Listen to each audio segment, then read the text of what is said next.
Hey everybody, I'm back, but I want to share with you a new gadget first. Something that I've been looking for and I finally found. So I've done an unboxing video, which I haven't actually published yet, but I'm gonna kind of give you guys a preview. This is called a Next 2 DI, and it doesn't look like much. It's pretty simple, maybe about 2 pounds-ish. And you can put your own SSD card in there. Sorry, SSD drive in there. So I put a 1 terabyte, but they're swappable. You can take out that one and put a new one in, which is really cool. So it's unlimited storage space. But what this does is it just quickly, I might add, transfers your data from your camera card, your recording card, to this device as a secondary backup. Now, why I like this, why you need it is on the road, in the field. I really like it. I just tried it for the first time today. I just got it. And I'll point you to the unboxing video will be on YouTube, shortly in the next few days or so. Maybe next week, but I really like it because I wanted something fairly light and portable. I didn't want to have to bring my laptop.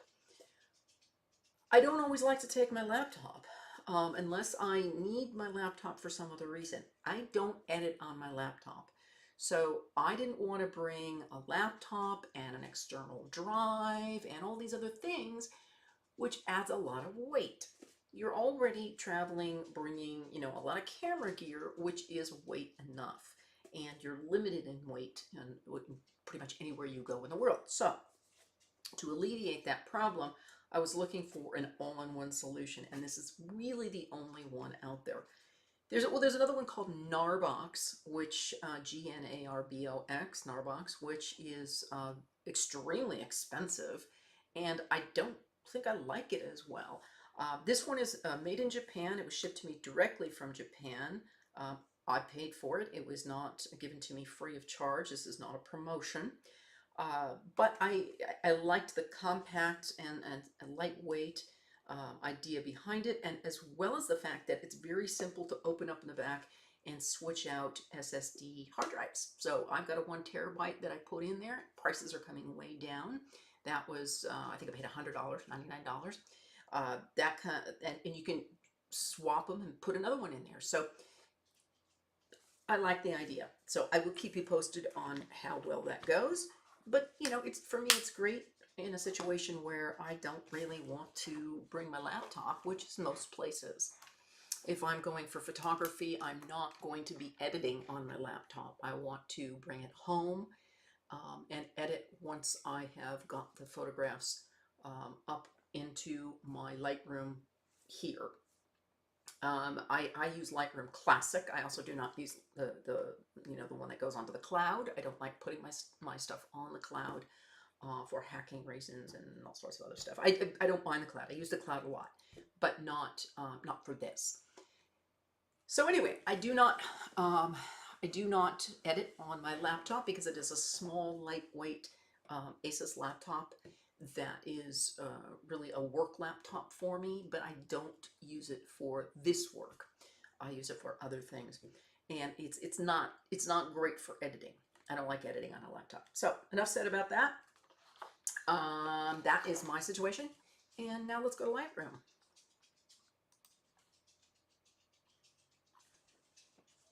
And I am going to bring my coffee over because I can. All right, so I was playing around in here, and I might be done editing the Pentanol. Not sure, but I'm going to just look around a little bit more, just in case I've missed anything that I may have wanted to edit.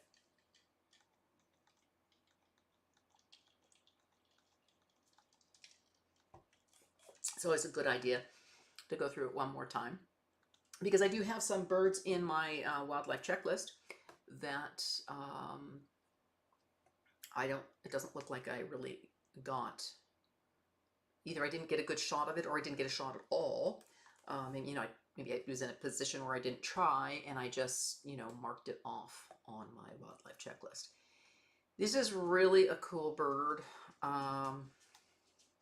That's a pot. That's a bird. Really a cool bird, but he's way up there tangled in the branches, so I don't know how well that's going to come out. We'll crop it in and take a look.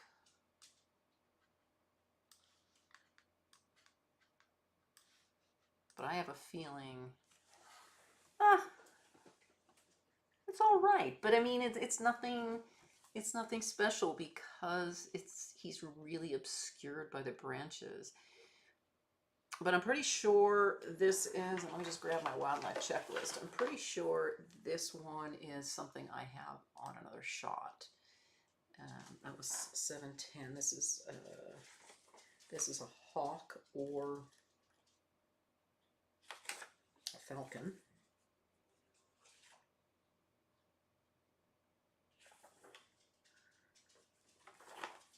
Here we go, falcons.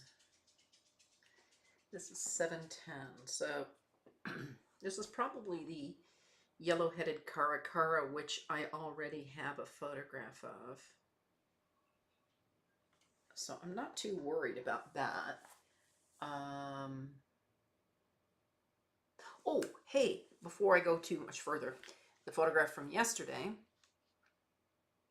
and let me pull that up, attribute, flag, and star. The one I did yesterday where I just called it bird.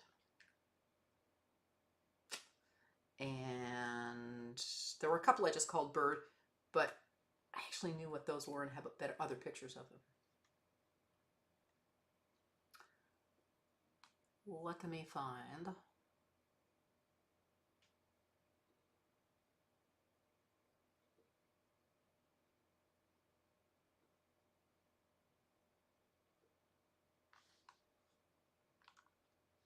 I think it was this one. Yeah, this one. Turns out this is a cattle tyrant. Cattle tyrant. Aptly named appropriately. According to my naturalist friend, it is quite the tyrant.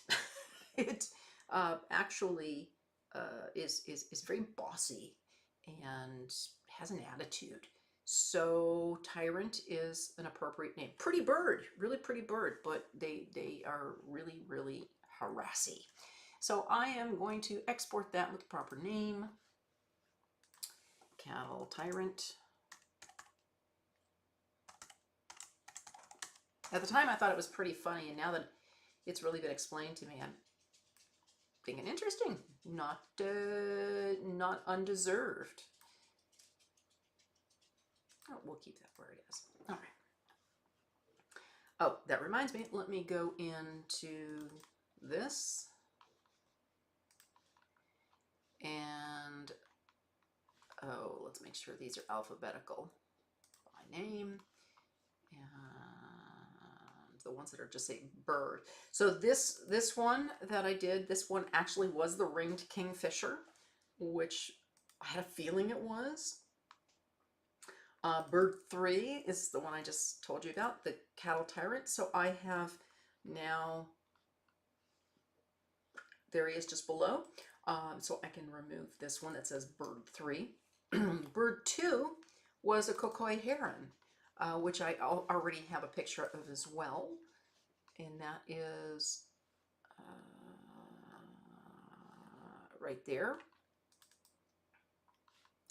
which I kind of like that one better, but that's also not a bad picture, but I'll hang on doing anything with that. All right, so now I've renamed this one properly, and I will bring it into my Dropbox later. But going back to where I was. Whoops, went a little too far. I do want to actually start from here. Oh yeah, that guy. that ringed kingfisher. I think they're so beautiful. They're really, really unique looking. That's the one I want to export. Oh, I can unflag that one. This is a, well, I don't want to edit it. I want to export it. And that is a ringed kingfisher.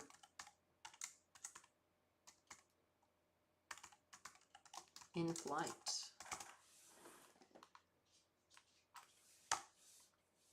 Come on, delete, delete. There we go.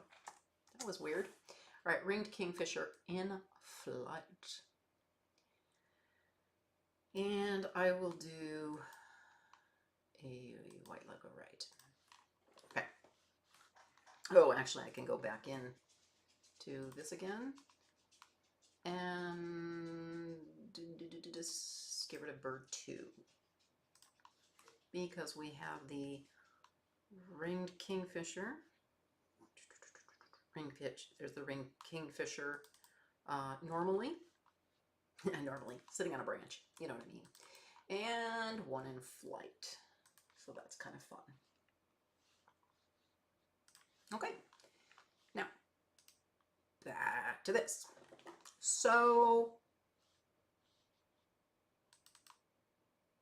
oh yeah, I think I found out what that one was. Yeah, the Mogwai stork. Right. Only time we saw the Mogwai stork. And I hope I'm pronouncing Mogwai, probably Mogwai. I don't know, something like that. Only time we saw it. So, was really glad at least I got a photograph of it. And I'm going to get rid of that one. All right. So, back to looking and seeing if there's anything I've missed. This is kind of cool. I don't know that it is really going to be what I want, but let's see. Now,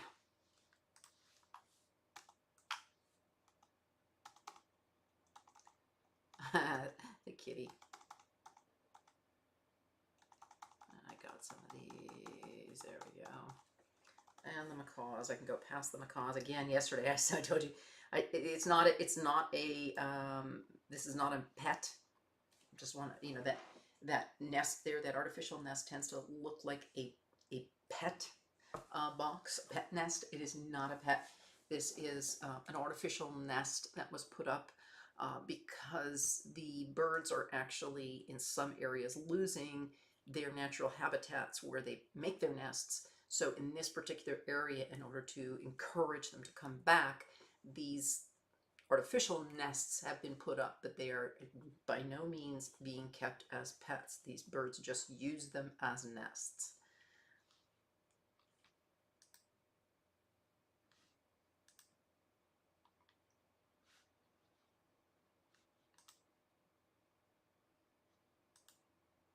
I flagged those for maybe later. Interesting thing about macaws and parrots is that they mate for life. There are a lot of animals that do that, and macaws, and that's the one we kept. Macaws and parrots are, and owls also mate for life. So there are quite a few bird species that mate for life, and I found that really, really interesting. We can't even get humans to mate for life, but we got birds that mate for life, which is awesome.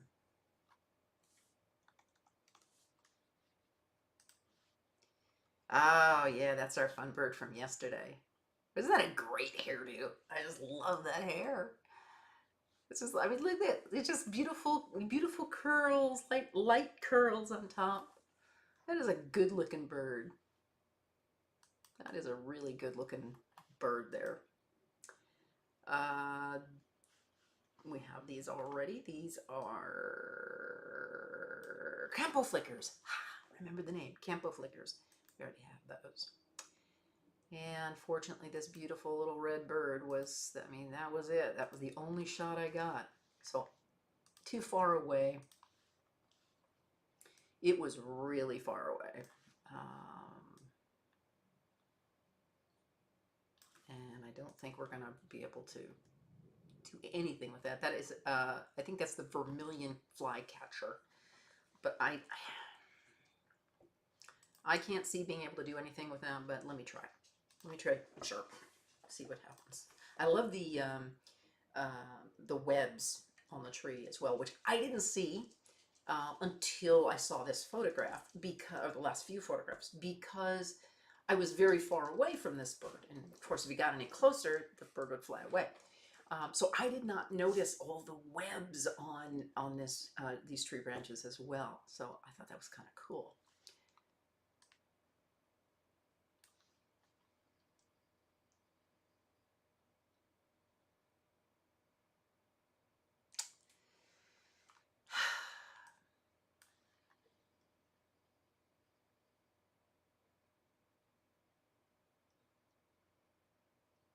I mean, it's doable.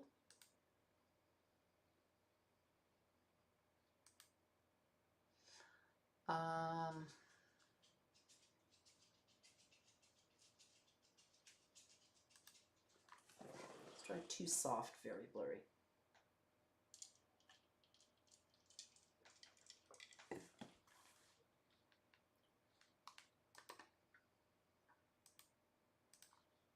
All right, so I'm going to remove blur all the way up.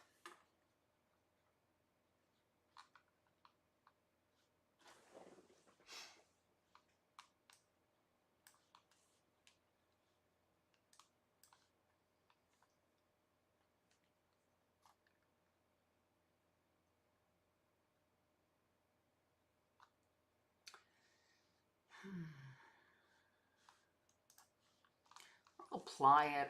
I mean, it's not. I mean, it's better. Let's see if I can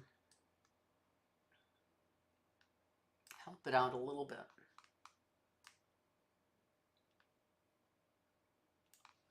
With some other programs.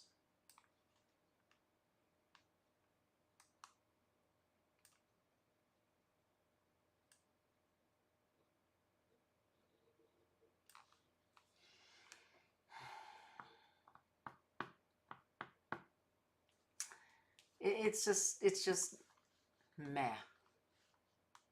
I mean, I'll flag it, maybe come back to it, but for right now, it's just meh. And I don't want to work on a meh photograph. I mean, if it's not a good photograph, it's not a good photograph. I can't force it to be. And we just weren't close enough. This is the Kiskadee again. Oh, I kind of like that, the Kiskadee taking off. Let me look at, I have a Kiskadee here. Lesser Kiskadee. That was kind of a good one. It was fun. Let's see. I'm not sure if this is the same Kiskadee. There's a lesser and a greater Kiskadee. Whoops. Stop. There we go. A greater and a lesser Kiskadee. So I'm not sure which one this is, or if I'm gonna like this.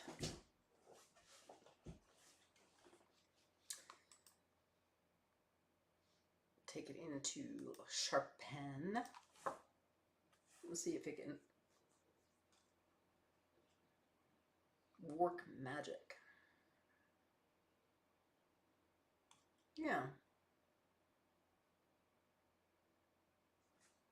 I like the too soft, very blurry. Let me try, it's actually more motion blur, but again, these don't really stand for what they say. They're just, it doesn't mean there was motion blur. I mean, it doesn't mean that it was out of focus. It wasn't out of focus, but it's a preset.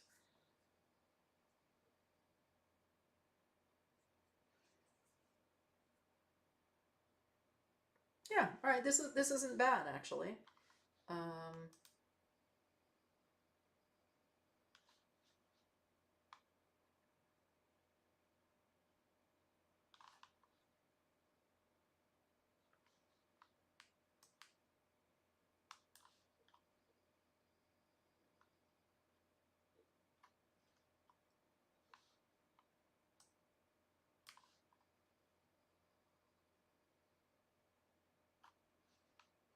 Yeah, I like it. Let's just have a little bit of blur from the distance, and this was being handheld. So most of the shots here were handheld just because of the circumstances, either on a boat or on a truck, and there was really almost no time for setup, even for my monopod. I was able to use the monopod in certain circumstances, but definitely not all circumstances. Kind of like the feet hanging there. Kind of fun. Bump up the clarity just a little bit. And I want to bring up the shadows. Maybe we can get the eye. Yeah, there we go. Sometimes bumping up the shadow really just captures a part of an image that you want more attention brought to. And I like that when it does that. I'm actually going to denoise this a little bit. Oh, actually, I could probably just denoise it in here because there's not a lot of noise. Just a little bit of noise. Yeah, that's fine. I don't need to take it into denoise. The denoise in Adobe Lightroom is really very simple. It is basic, but it's good enough for a lot of the things that you want to do. So I do like that. Now, I am going to do something fun here that I tend to do when I've got a situation like this. I've got a lot of green in this photograph from the foliage, and there's nothing you can do about that out in the field. It is what it is. But if I take the saturation of green down a little bit and the luminance of the green down a little bit, actually I can keep the luminance up a bit more. So I've taken the saturation of the green, and now I'm going to up the saturation of the yellow to really get that bird a little bit more vibrant. And all it's doing is it's giving it an individual contrast. Now I can also bump up the contrast a little bit to brighten that, but it's giving it a little bit more contrast, which I like. So I'm going to bring this into Adobe Photoshop just to re-blur some of the stuff. But remember, it's also a situation where, the green and yellow are very close to each other. So I want to highlight this yellow bird without the green overtaking it. So there are another couple of things I can do here. Now, first of all, I'm going to go ahead and re-blur the back. Whoops, not what I intended to do. There we go. I'm going to re-blur the background.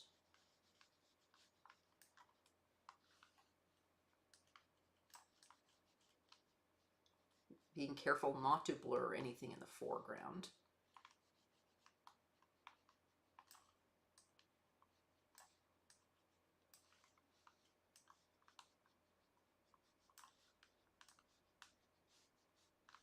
Make sure the edges are blurred. All right, and now, oh, actually I do see a little spot. And I'm not sure if that spot is myself, the camera, or the bird, but I think it's the camera. Anyway, I don't like it. It's where my eye went. I am getting rid of it. Okay. I could really blur this out a bit more, and I think I will because it's behind the bird, so it's okay. As long as you're not blurring anything in the foreground.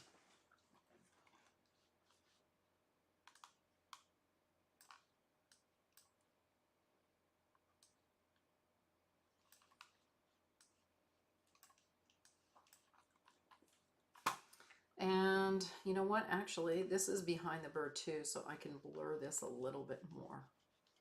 Or blur it, period. Just to give it a bit more of a bokeh effect. And it also takes the brightness down. Now, Speaking of brightness, so if I go into my blur and use darken, and I don't want to do 84%, and I'm just going to, actually I could do more than 46. I'm just going to darken some of these highlights. It's blurring, but it's also kind of just darkening it a little bit. And then I'm going to go into Dodge and Burn and use my Dodge tool.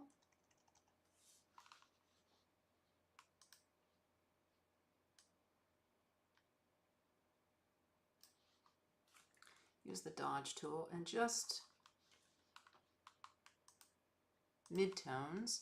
I'm going to lighten the bird a little bit, especially on the yellow.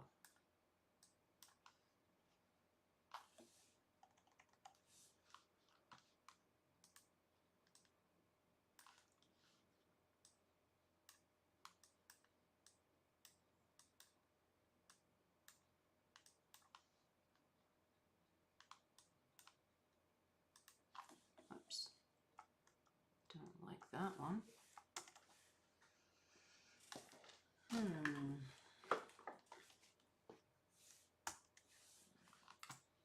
My keyboard doesn't like me today.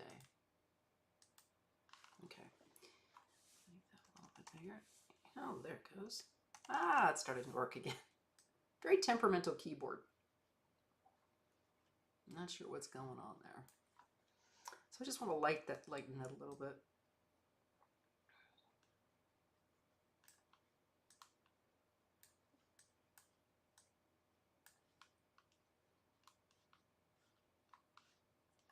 Don't really want to touch the wings. And now I'm going to go to Burn and Highlights.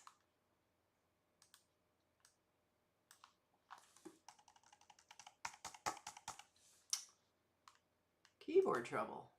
I want to do it that way. Okay. Oh, a little bit bigger. All right, and just, actually, it's more than I want. I really want very minimal. 26%. Nope, still not good. Still too much. Really minimal. 15%. There we go. 15%. 15% just to darken these highlights a bit.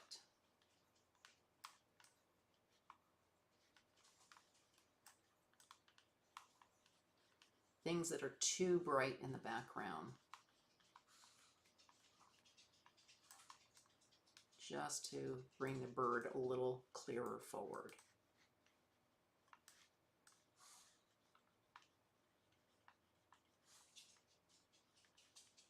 Which takes the glare off of it. So the bird is more now the central focus. And I will go ahead and save that.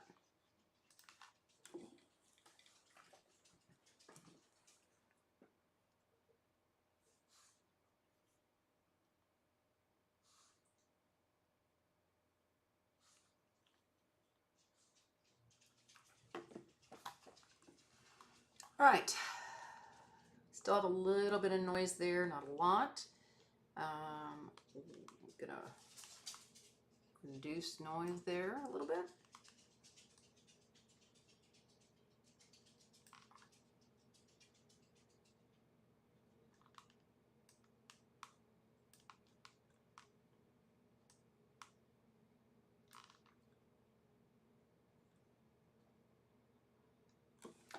And I think I want to try it and sharpen one more time. Now that we've made some adjustments to it, bring it back into sharpen and see if it can sharpen it just a tad more.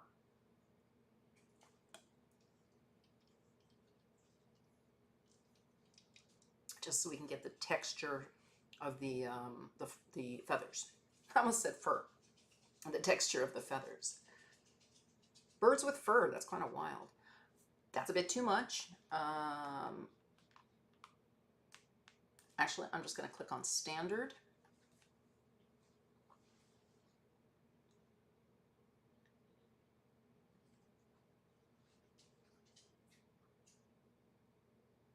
You can over sharpen your photograph as well, and that's a little over sharpened.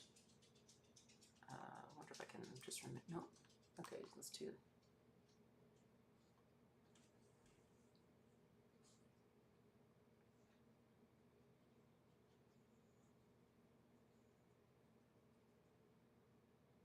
No, I don't like it, so I'm not going to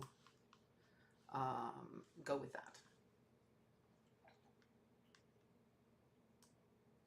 I will maybe sharpen a bit in here, just a drop. Do some, yeah. Unfortunately, noise reduction. Sometimes noise reduction, you're also going to blur the photograph.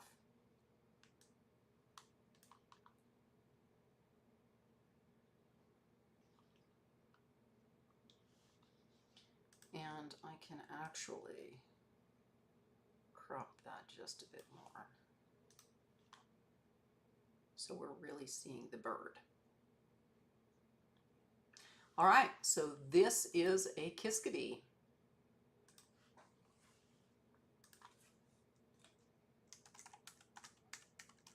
Kiskadee in flight.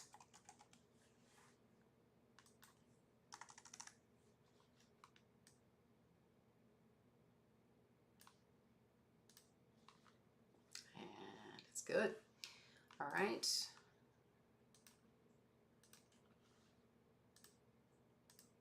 None of these were flagged. All right. More of these guys. You can tell I really enjoyed the macaws.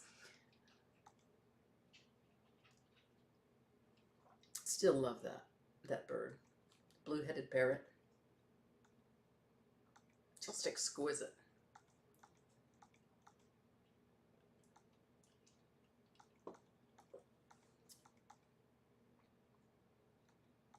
That's our cattle tyrant.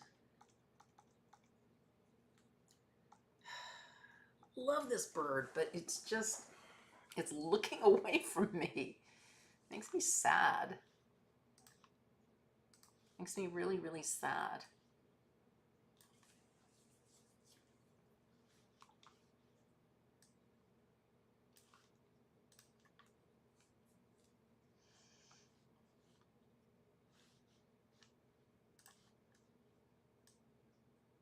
He turned around so quickly and for just a second. I was not being very cooperative.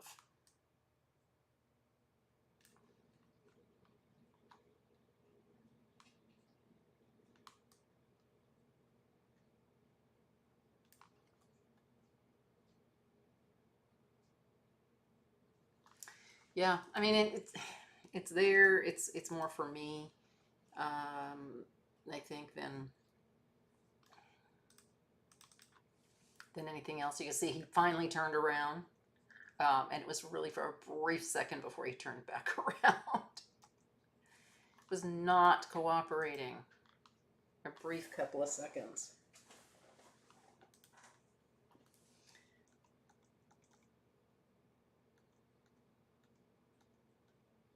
Loads of parrots, parakeets. Those beautiful birds. I mean, there's nothing like tropical birds. Really, there's just absolutely nothing like them. He's way up at the top. This must have been when when the truck stopped. Let's see.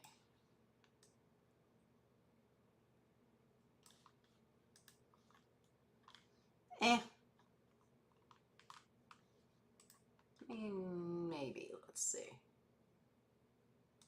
Let's do a little sharpen and a little denoise. See what happens. Weasel's here with me somewhere. Not sure where he went. Oh, there he is. Oh, he found something comfortable to lay on. All right, so this didn't do too bad of a job. Let's zoom to fit.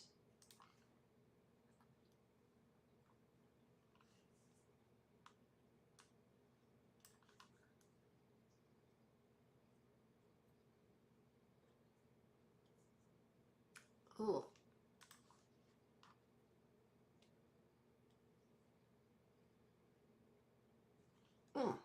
That's brittle.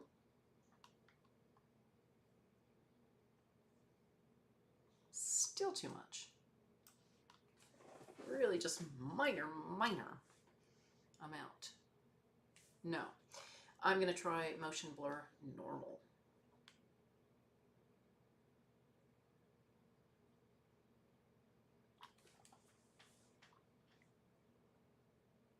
Mm-mm.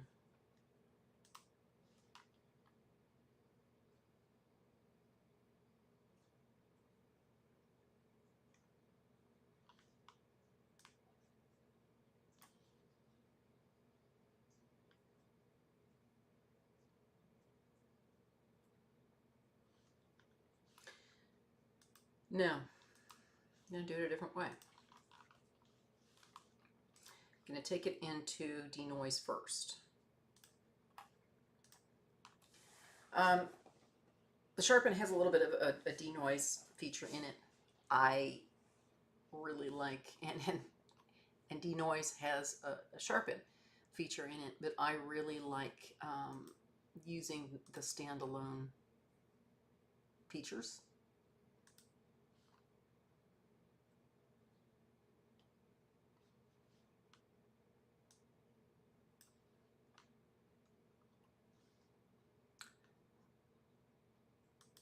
I'm going to try standard.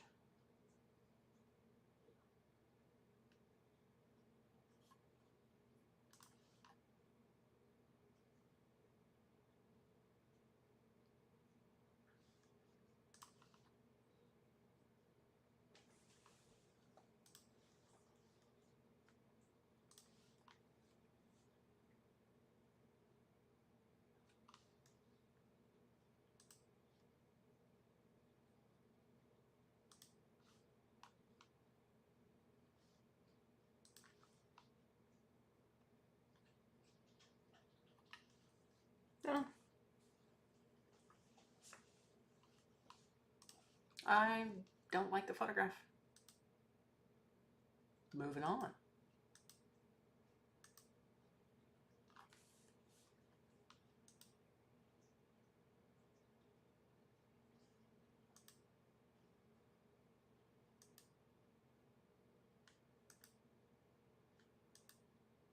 No, nothing special.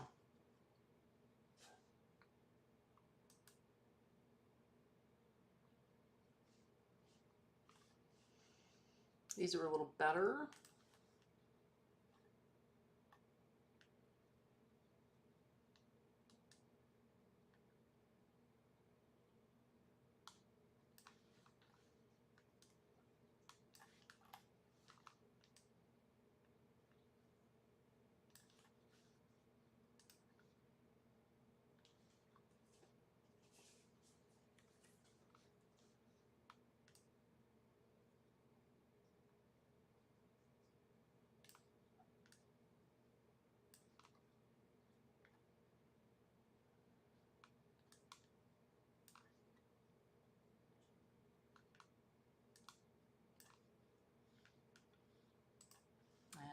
Let me take this into denoise.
Okay. Can blur the background a bit more.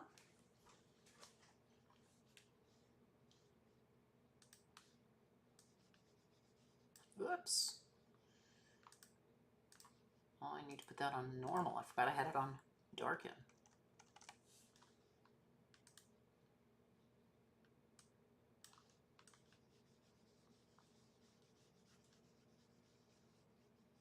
Just re-blur the background, because remember, it gets sharpened as well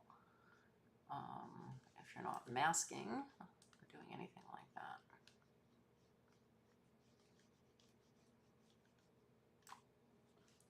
Just make a smaller one.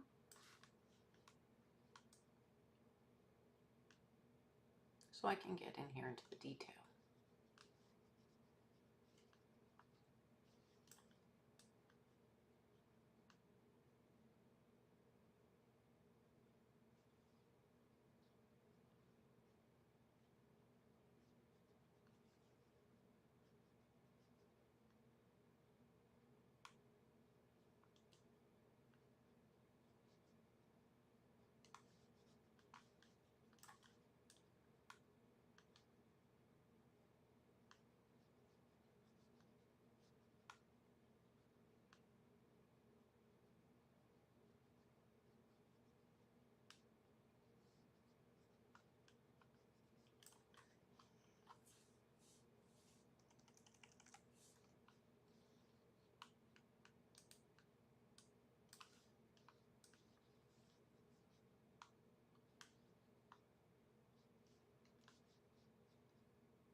I do kind of like the blur on the wing, the front wing. I don't know if I really need that other bird there. I'm going to take it in and check and see cropping wise.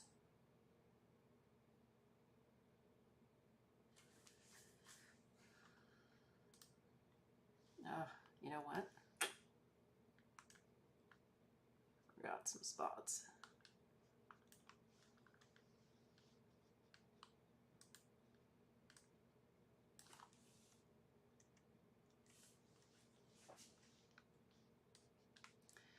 Always helps to make the image bigger and then remember to go in and get everything.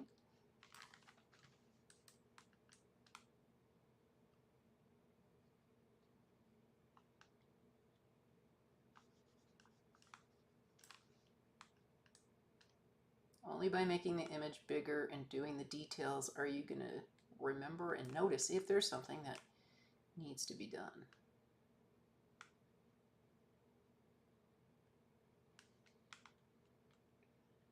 I want to make sure to get right up there next to the bird, get in the detail there.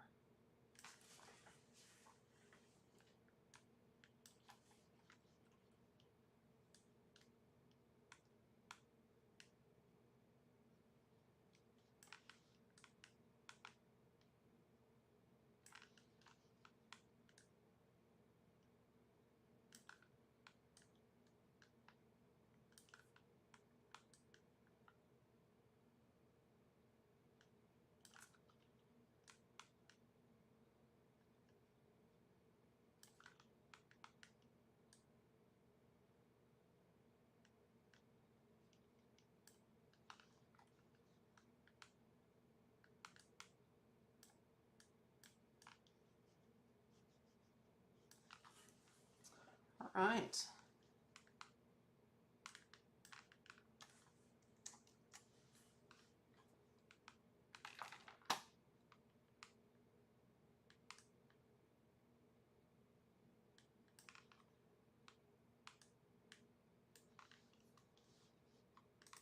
And I'll save that one.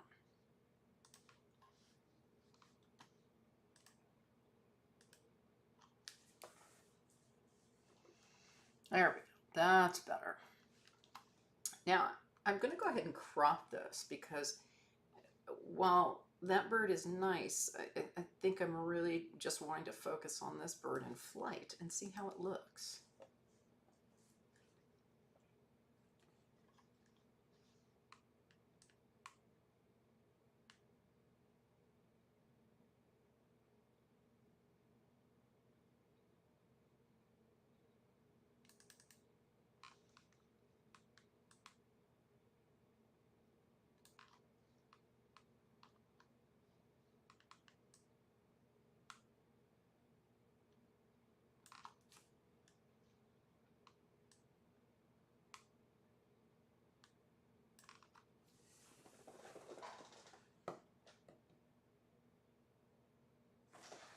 I'm okay with it.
I think I'm going to try and sharpen it in topaz. See what it can do. It's just a little soft for my eyes. It's fine, but I would prefer it a little crisper.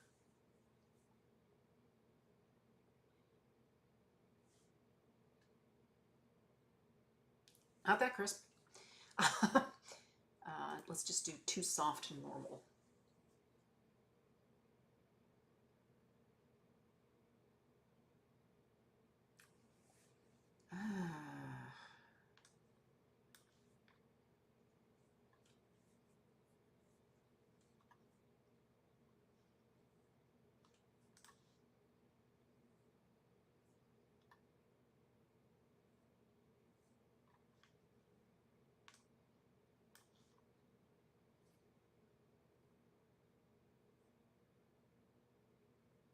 I really just want a minimal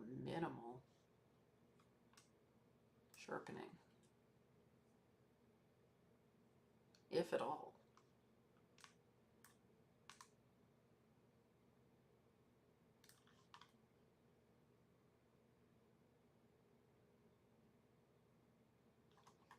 No, don't like it. I think it's better the way it is. I will actually, though, use texture a little bit, just a tiny drop, and clarity a tiny drop. Actually, take texture down.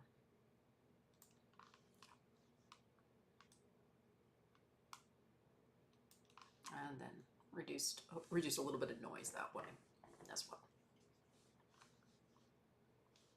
All right. I'm not sure which parrot this was. Let me see if I can figure it out. It is... It's in the parrot family. I know that. I am not going to try and pronounce that. Latin was never my strong suit. Psittacidae, I think. But yeah, Psittacidae. Psittacidae. I don't know. It's not the blue-fronted. Yellow chevroned. I don't think so. I don't know.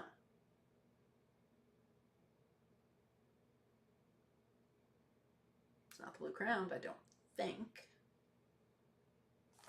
I don't know. It's a parrot or a parakeet. It's a bird. All right, I'll export that as bird and see if I can't get.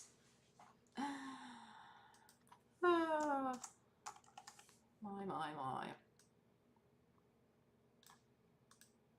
Oh. Okay. Now I may have better ones than this that I actually like better, and we'll see. Oh, actually, these are kind of fun.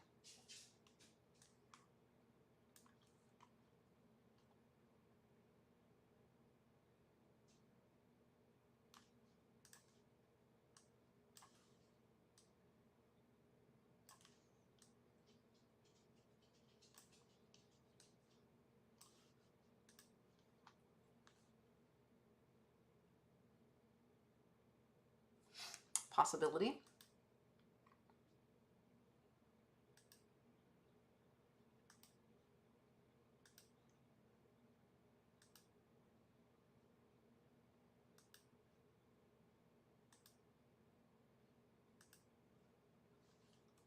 Wouldn't it be cool to just see these in your backyard? Not in a cage, but just wandering around in your backyard.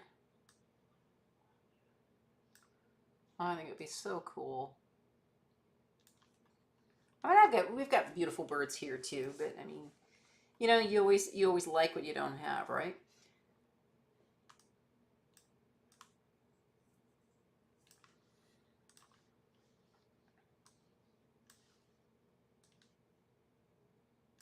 Kind of like those guys. It's an adorable little couple. Beautiful couple. That's an absolutely beautiful couple.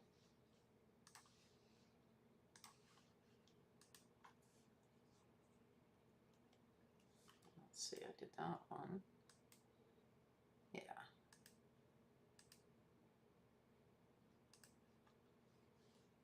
They're really quite entertaining too.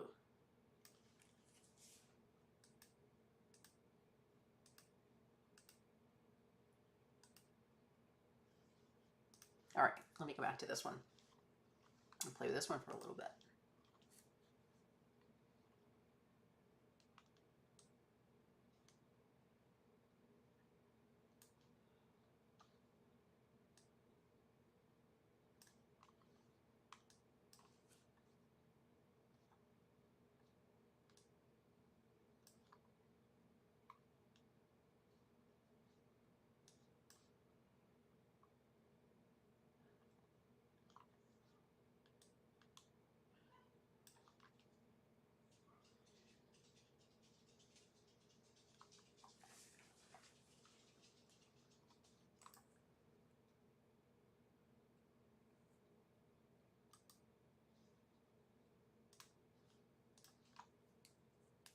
Pretty sharp already. I just want to see, just for giggles, what this will do.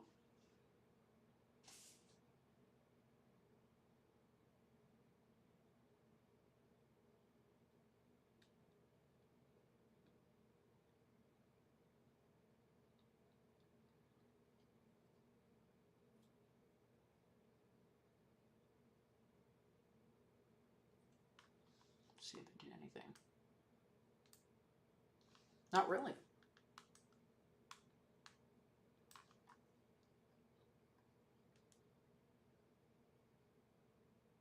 I mean, they're pretty sharp already, so there's no blur there. Yeah, it's not doing anything, so I'm not going to worry about it.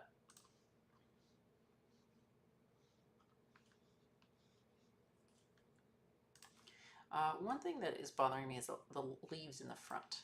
I don't like that. Bring that out a bit more.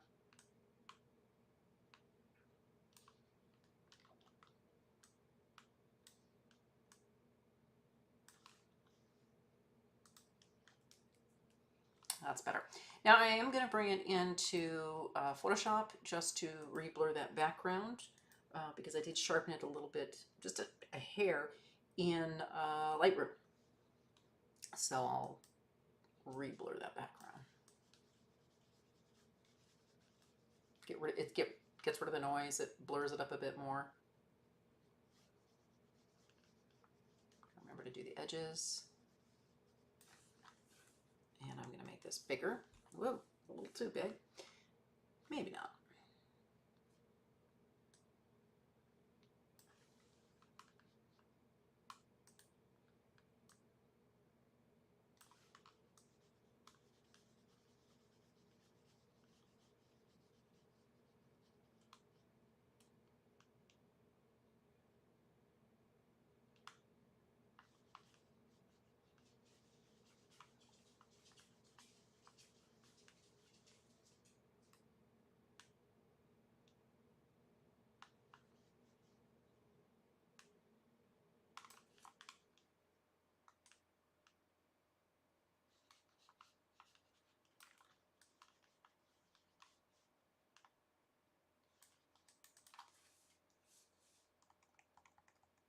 Oh, keyboard's working now. Yay. For a moment, anyway.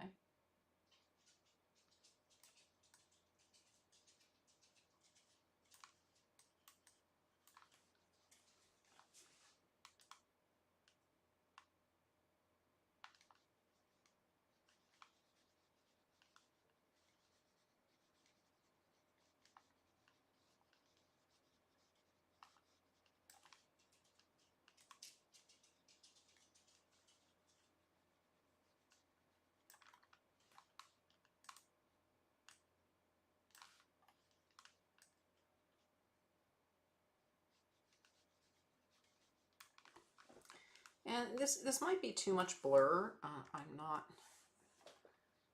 really sure. Yeah, I actually don't like it.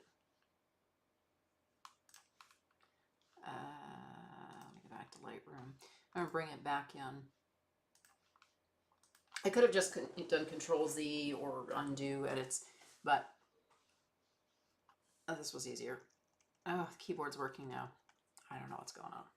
All right, I'm just gonna really do a very minor blur. It was too much blur. This is just really clearing it up. Clearing up, I should say, okay. Clearing it up, I mean, getting rid of some of the noise that appeared from doing any sharpening whatsoever in the background.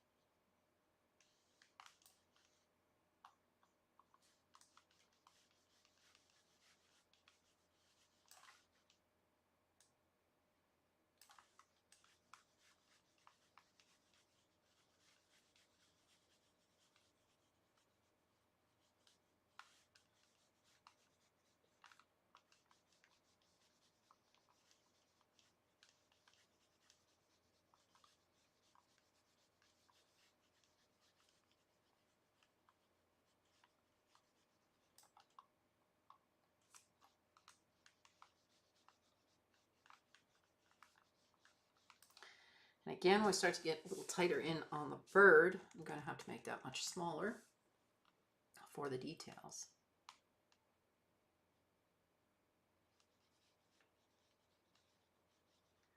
So that we don't blur the bird. Blur the bird. You've heard of giving somebody the bird, now you know blur the bird. There you go, something new.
Look like I'm really intense, right?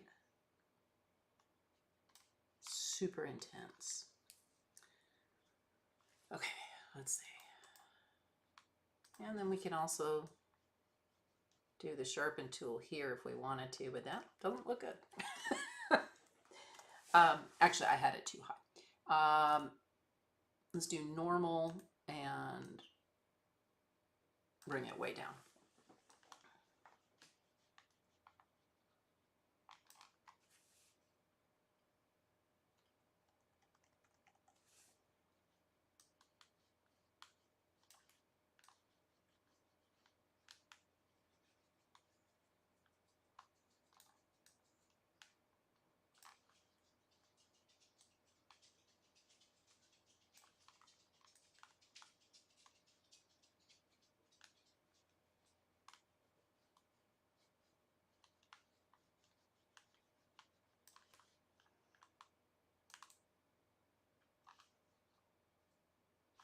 Okay, gonna save that.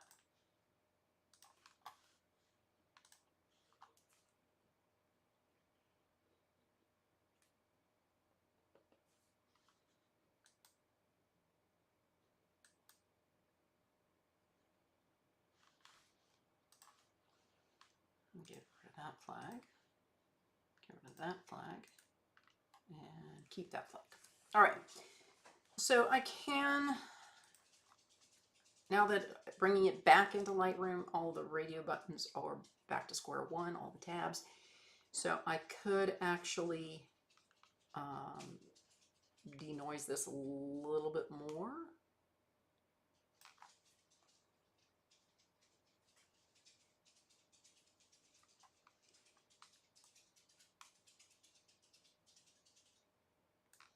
And sharpen them a tiny drop.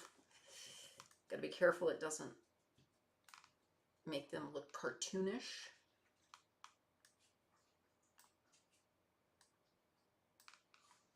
I mean, they are cartoon birds, but you know.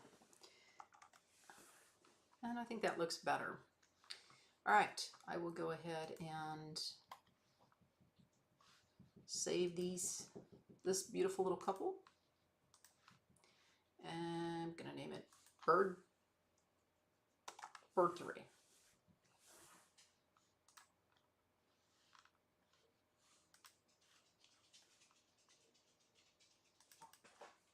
Oh, we're over here. Okay. Hey, Studley Penguin. Thanks. Green birds, green birds. It's some sort of, excuse me, parrot or parakeet. I don't know which one. They all look alike to me. The naturalist was, you know, he pointed out and he'd go, oh, there's a blue-fronted parrot. Oh, there's a yellow chevroned parakeet. Oh, there's a monk parakeet. Looks like a parakeet. It just all looked like the same bird to me. So I will have to send it out for review. The tiger heron. Rufescent tiger heron. Right. Right. Sorry, that's Beazle knocking. Here's Beazle. This is why it's Beazle Bob. This is Beazle. Say hi to everybody, Beazle. Beazle would eat the birds if he could, wouldn't you? Nah, he's actually scared of birds, believe it or not. A little embarrassing having a dog that's scared of birds.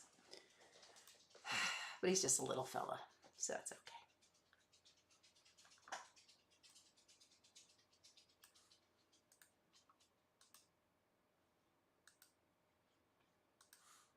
I like all of these, but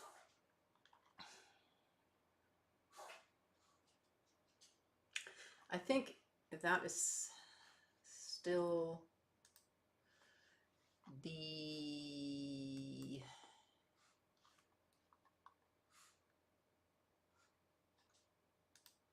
that is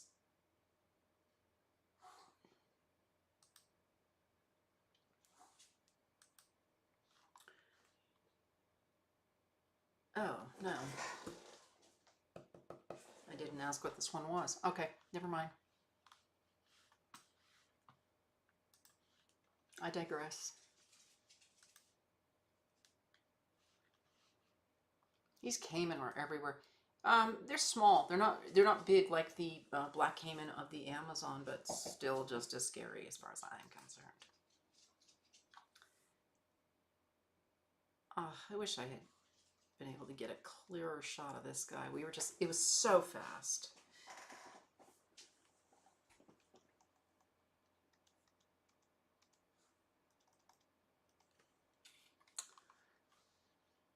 Huh.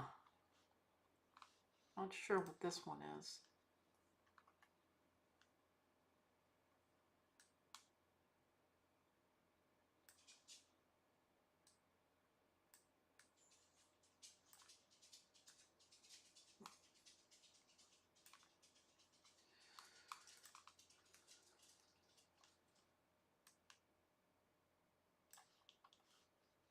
Not sure what this one is or if I had it before.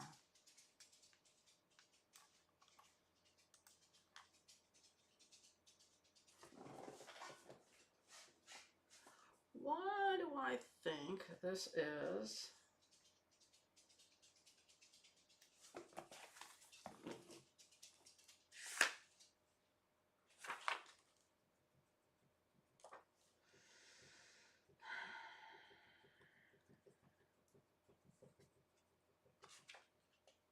that gray one I was looking at yesterday.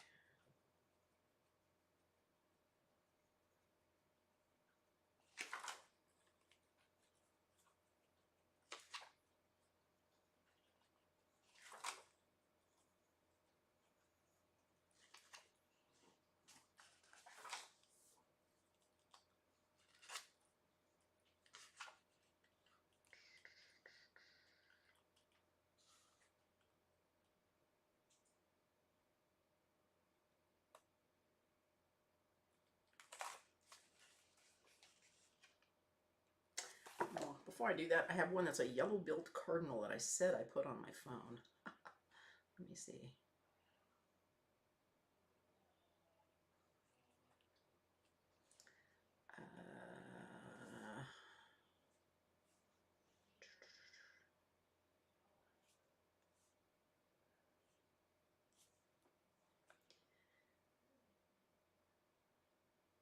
Brazil.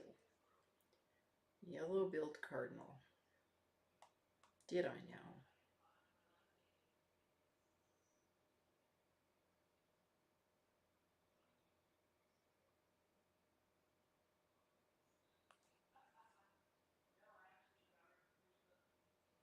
Oh, maybe that's... Oh, the red head is the yellow-billed. Okay, never mind. All right, so this one, not sure if I have this yet. Because it looks a little bit different. I mean, this might be the gray-necked wood rail again. Let me check.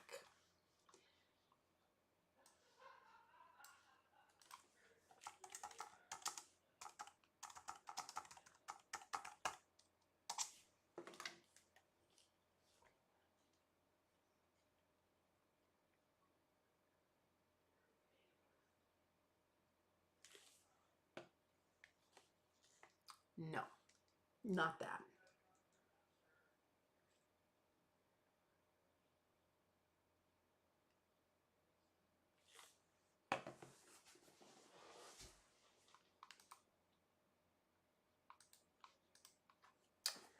All right.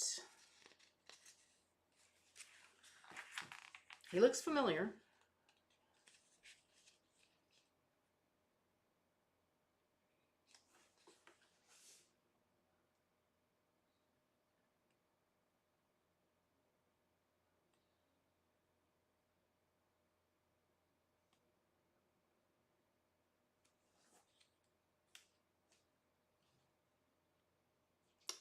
I don't think it's a heron. That is not a heron. Let's see.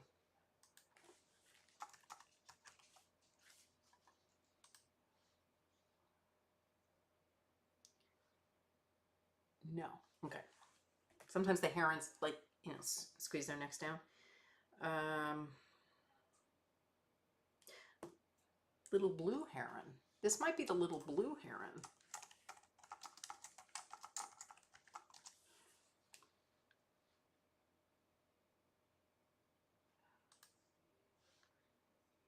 Or not.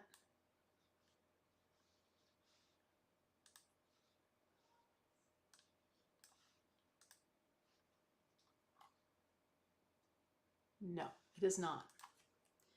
That's the one I had a feeling it might have been. Darn, darn, darn.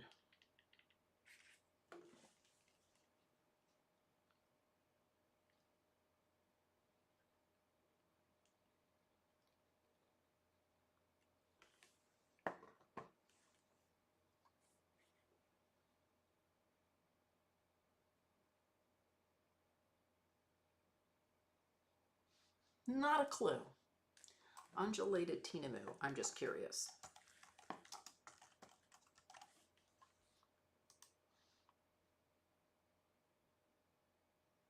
Oh yeah, I remember seeing that. That was a weird looking guy. So I don't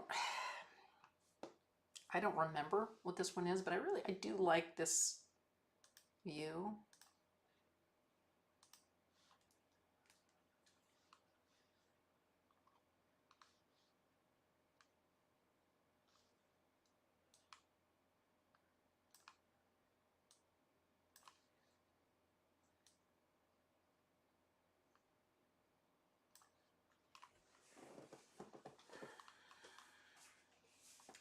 And I think I will take the green down in here again to soften. I'm not going to take it down too much, but just to soften this a little bit. The green was super bright, and especially the way the sun is hitting it. So just take that down a little bit.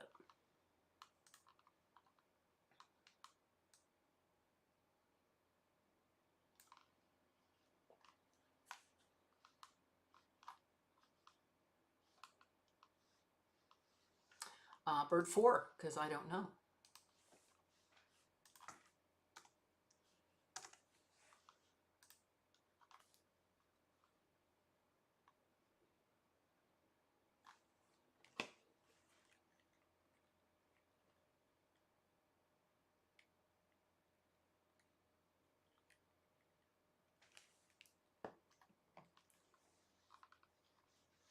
Okay.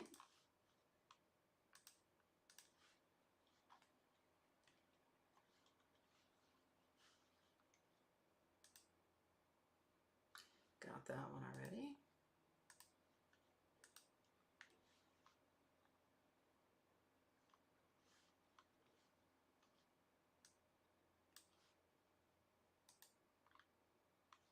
Did that guy already.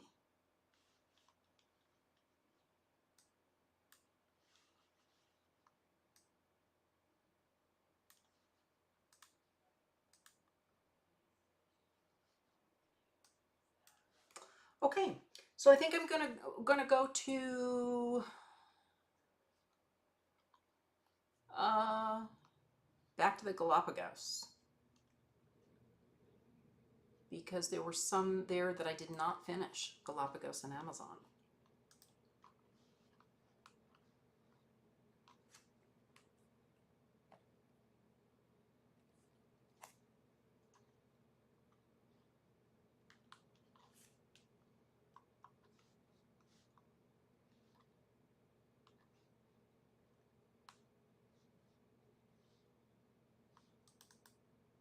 Oh, sleeping fur seal. Or actually sea lion, sorry, sea lion.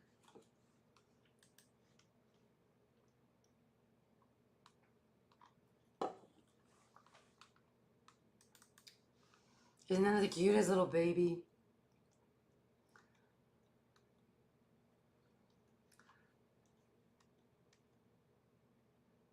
Oh.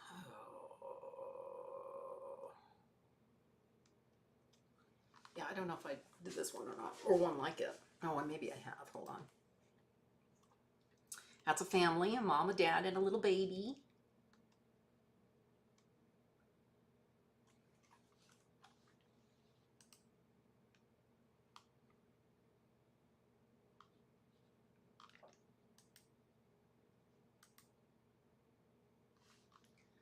And of course, their friend, the iguana.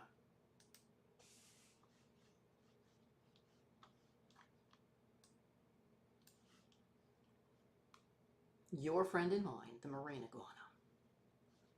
Now I lost it.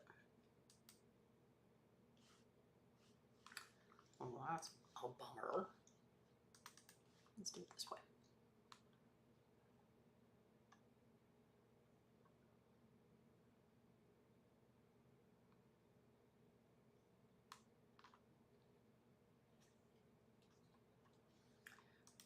No, that's...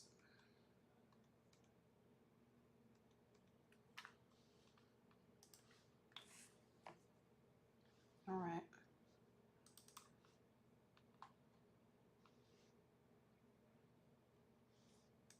That's this one.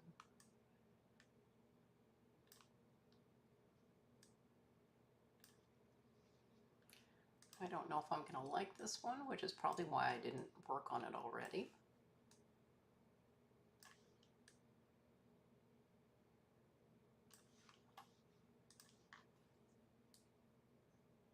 These are oyster catchers. These birds here.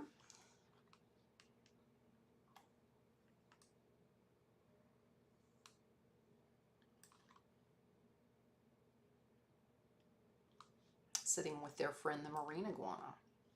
This is in the Galapagos.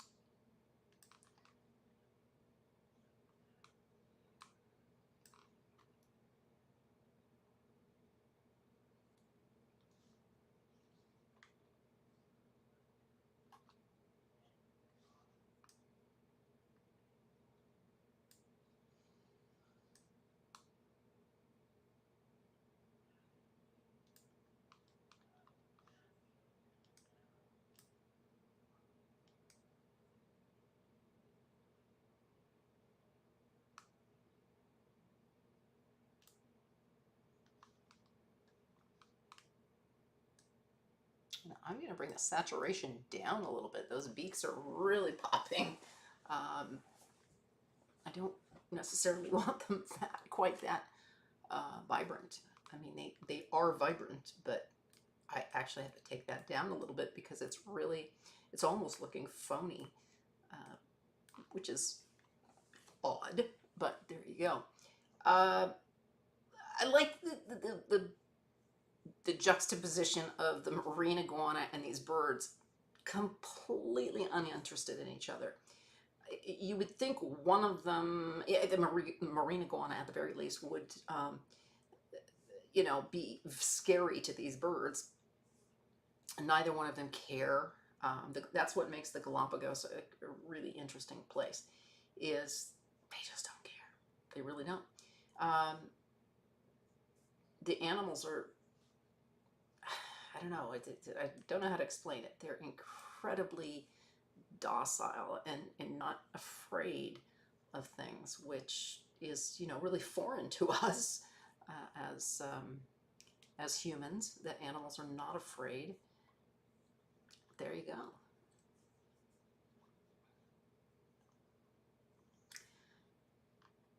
And just for giggles, I'm going to bring it into Aurora HDR. Don't normally like to do this, as you know, but it just, the photograph, I feel like it just needs something else, and I don't know what it is.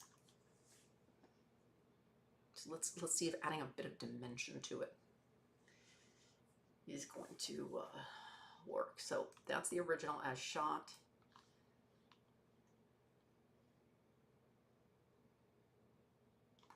It's not bad.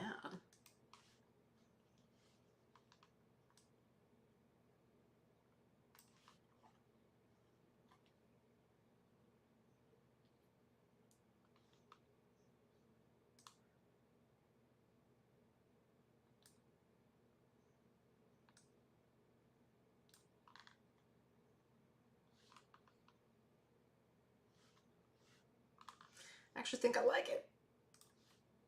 Bit of a natural look. But really just kind of made it pop. Now, one thing I do want to do, though, is take it into, now that I've done that, take it into Topaz Sharpen, just to see if I can get, you know, that a bit more sharpened where the bird is. The birds are, I should say.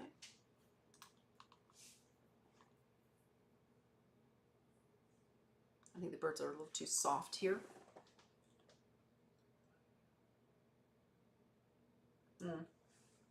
At least the guy on the far left is.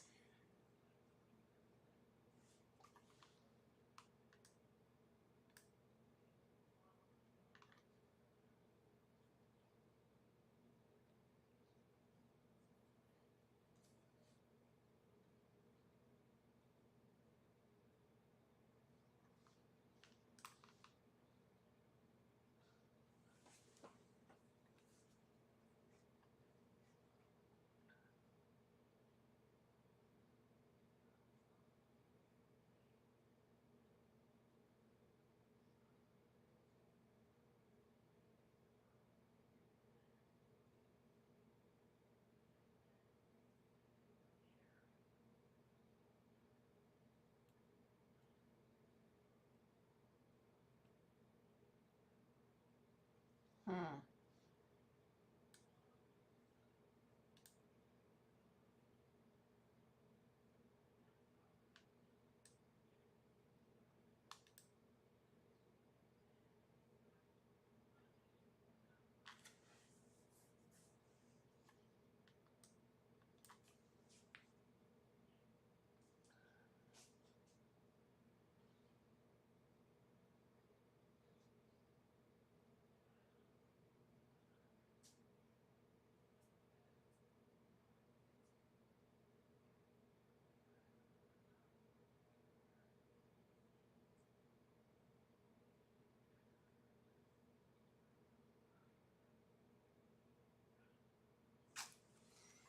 Not really happy with what it's doing.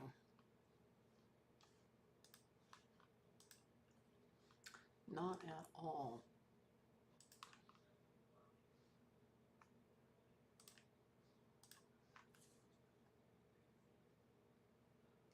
Whoa. I don't know, it brings it in bigger than it normally is. Ugh.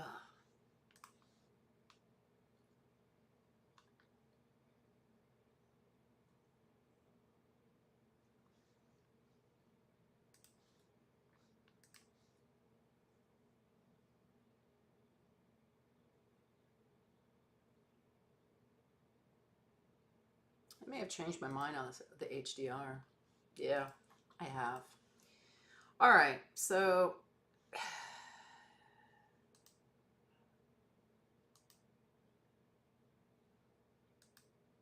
back to that one. I don't like, whoa, where'd that go? There we go. I don't know why it does that.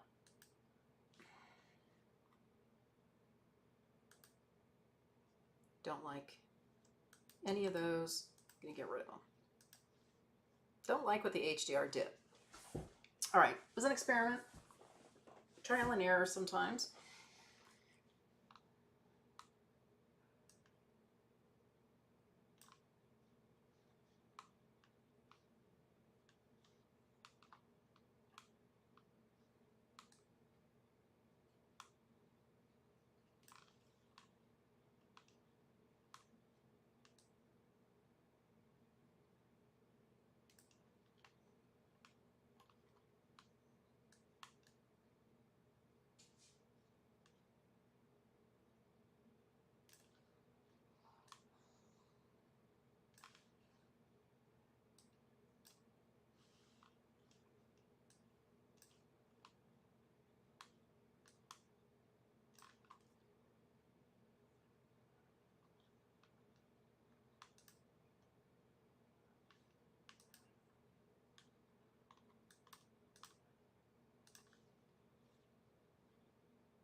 I don't know.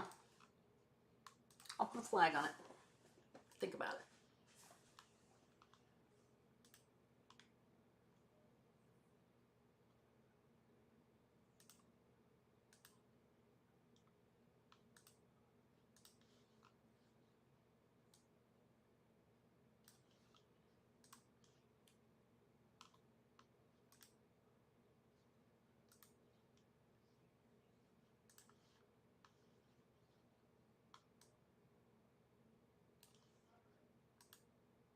Oh, that's, yeah, I already did that one.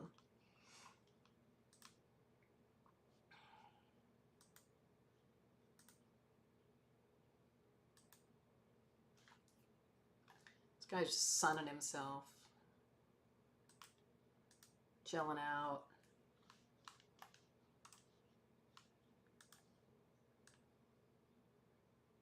Ugh. Hang on.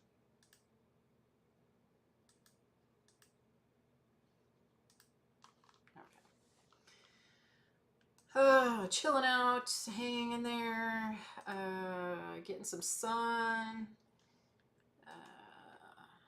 having a good time. Nobody's bugging him.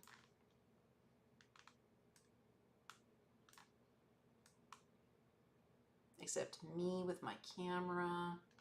He didn't seem to care though. Didn't care at all. I was not his concern. I was not his concern in the least.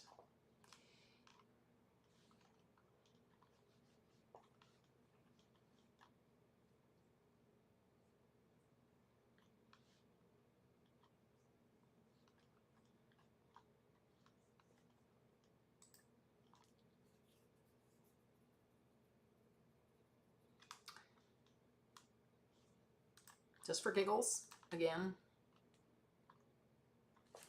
HDR. And sometimes these animals with these incredible colors just lend themselves to HDR. Normally I would not HDR an animal, but man, they are just really...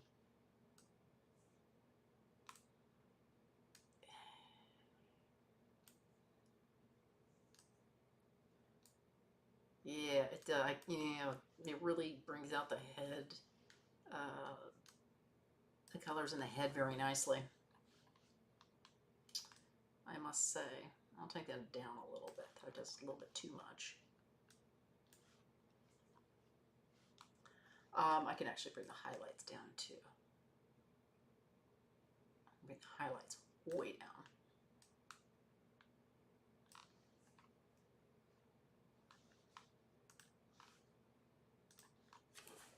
It's kind of fun.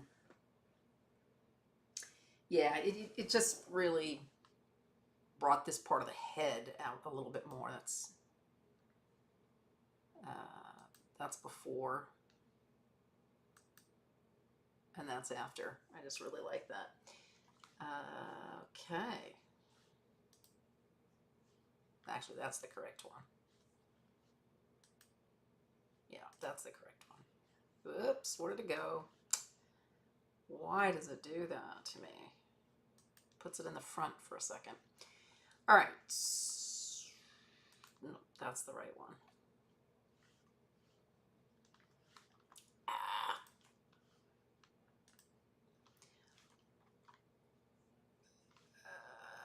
Okay, so I'll take the highlights down in here a little bit. And actually, you know, I could take the highlights down, but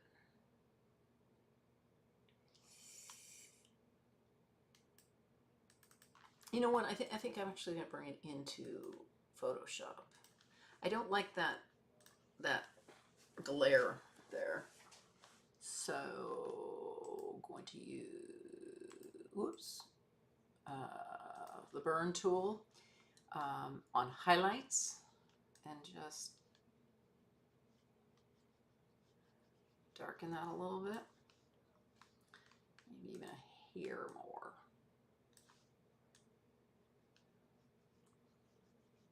Just blend it in a little bit more.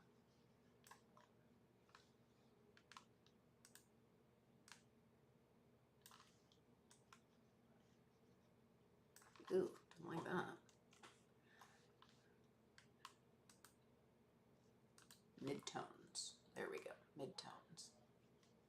That's what I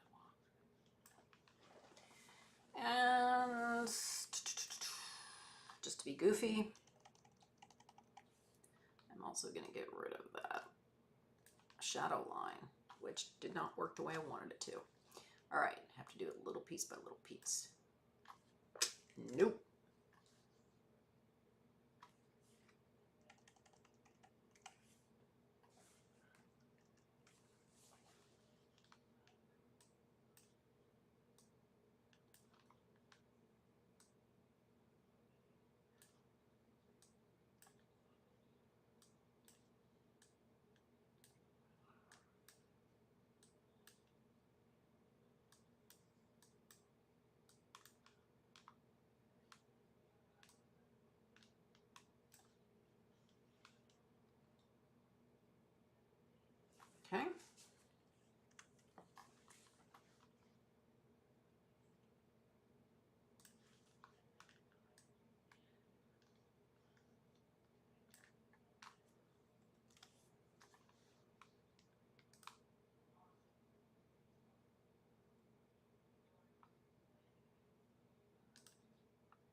Flavio? Yeah, new gadgets. So I started at the beginning to talk about, and I can mention it again now. I did an unboxing video that'll be it'll be posted probably next week. But this really cool thing called the Next 2 DI. Small company in Japan and not really well publicized, but I was looking for something to back up my photographs in the field directly from card to device. You know, people say, oh, we'll just bring a computer and an external hard drive and, you know, your card reader and you're good to go. Well, two problems with that. One, then you're bringing your laptop and you're bringing an external hard drive and you don't want, I don't want to do that, especially because I'm already probably tipping the scales on my weight allowance. So I was looking for an all-in-one device, and this really fit the bill.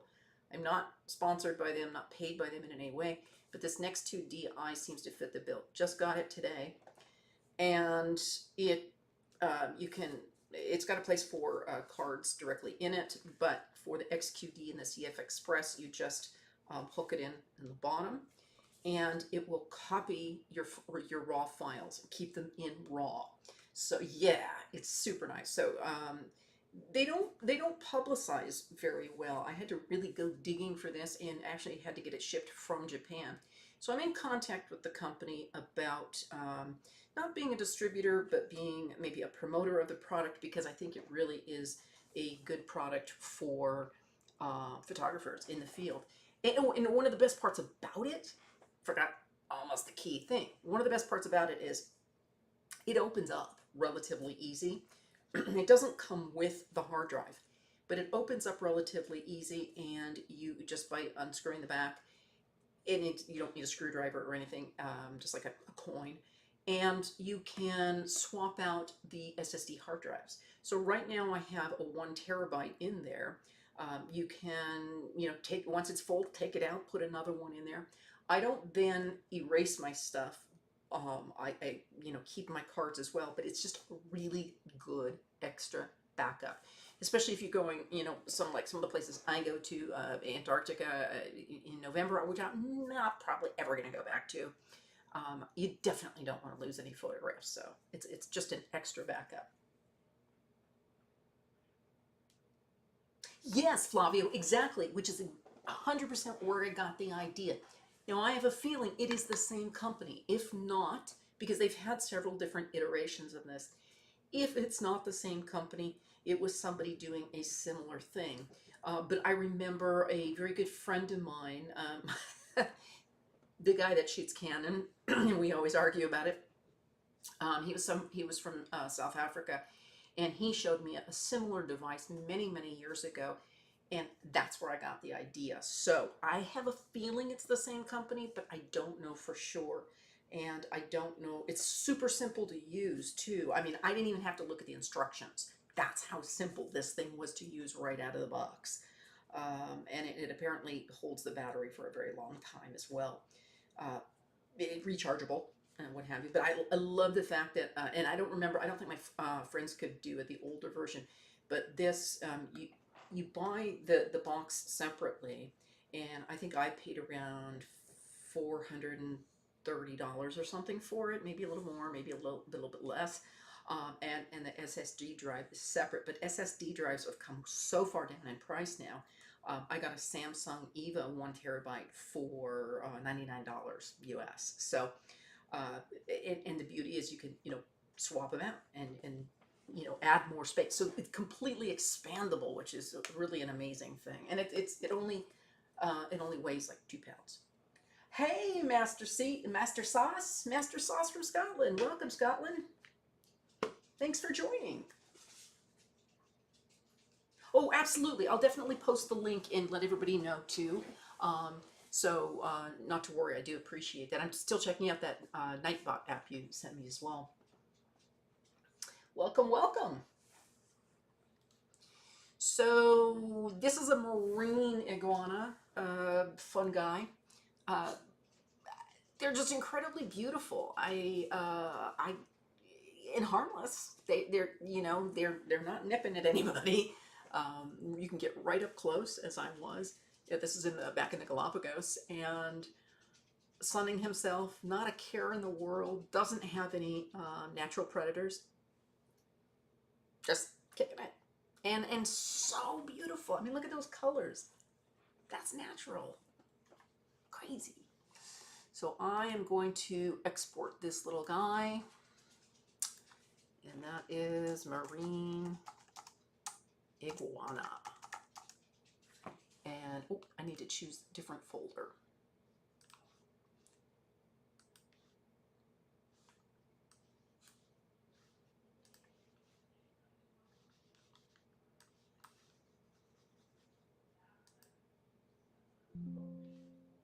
Okay, there we go. That was weird. Ecuador. I couldn't remember what country that was. Select a folder.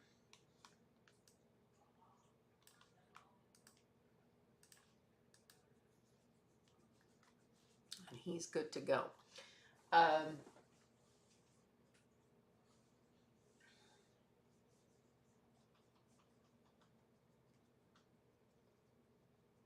What do you not have any of? Master Sauce? You don't have any photographers in Scotland? or iguanas?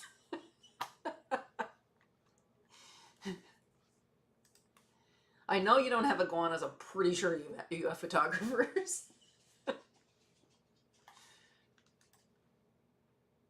And just to explain to any new people, my workflow is I'll flag it when in Lightroom when I'm working on it, even if I decide to maybe come back to it later. And then once I've exported it and I like it, I 5-star it, and that's just my particular workflow.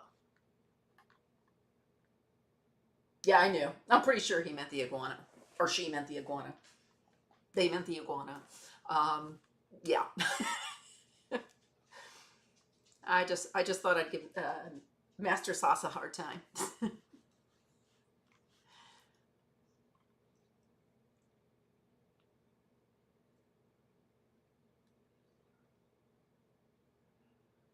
Even though I don't consider myself a wildlife photographer per se, I call myself a cultural photographer because I like to preserve the culture of the planet, whether it's animal or indigenous culture. That's really much more what I consider my my specialty. But lately, because of the places I've been going, as well as some indigenous culture, which I've been lucky to see and participate in. Oh, that was fuzzy. I have been doing a lot of wildlife.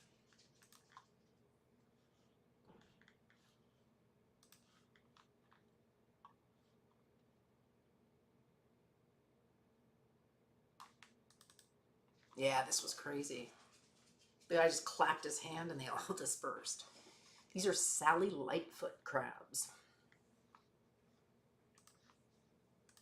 And I was barefoot, so I really wasn't looking forward to walking here until he dispersed those.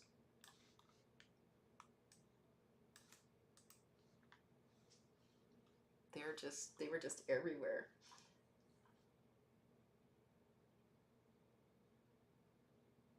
That's fine, Master Sauce. You know what? It's not about being a professional. I mean, some of us here are professionals.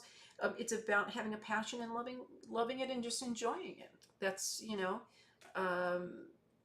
no shame in that. That's perfectly fine. That's great. But sometimes, a lot of times on these trips, in fact, I was with in the Pantanal in Brazil. I was with a group of people. Myself and one other person had a camera, and he was a much older gentleman in his 80s, and his was pretty much the presets automatic. It was a all-in-one Sony, and he got some great shots, and it was about him loving his experience, and that's what it's about. It's about the love and the passion of your art. It's you don't have to be a professional to love the art.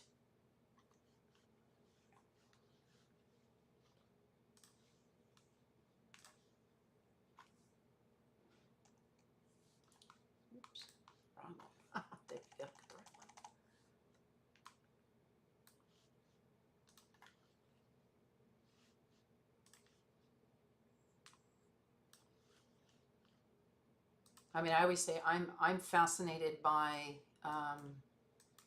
you know, a lot of things in life, like medicine. I think medicine is just incredible. I'm never going to become a doctor. It's just not, you know, forget it.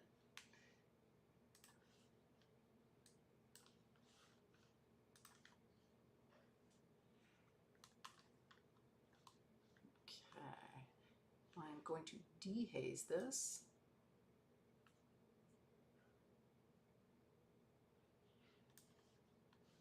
And then I'll bring it into Luminar and get rid of the rest of those dust spots.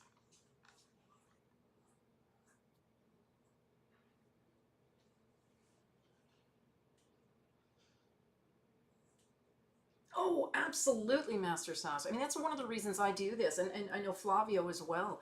You know, people can ask me anything, how to do something.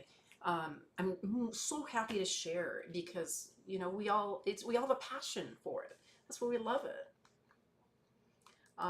You know, I don't understand people who, you know, just want to say, you know, they're a professional and, you know, just they're not going to share what they do. No, no, we're all here to help each other. So absolutely, Flavio.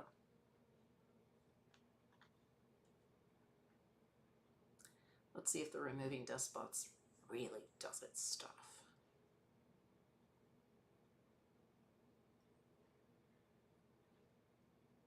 Yeah, there weren't that many, so no, it's okay. All right.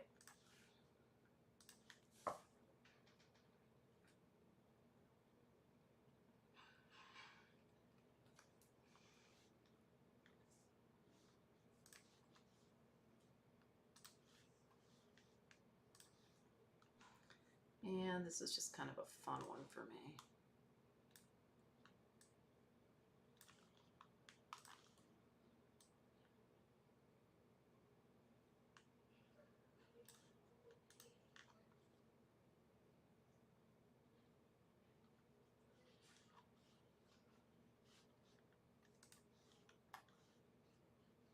Oh, I already had that flagged. Okay.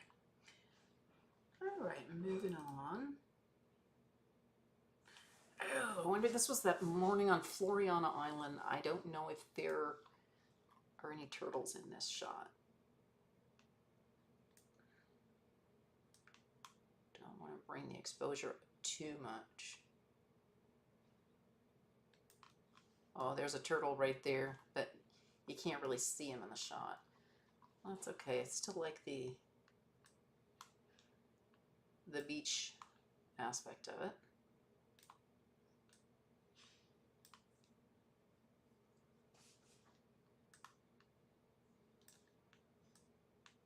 This was a very cloudy sunrise. What's the what is it? No, Vero, Vero. No, I have not heard of it. Is it primarily European or is it worldwide? I'm really bummed about, you know, Instagram said they weren't going to do it. They weren't going to, you know, go the way of TikTok, but I seem to be getting just reel after reel after reel.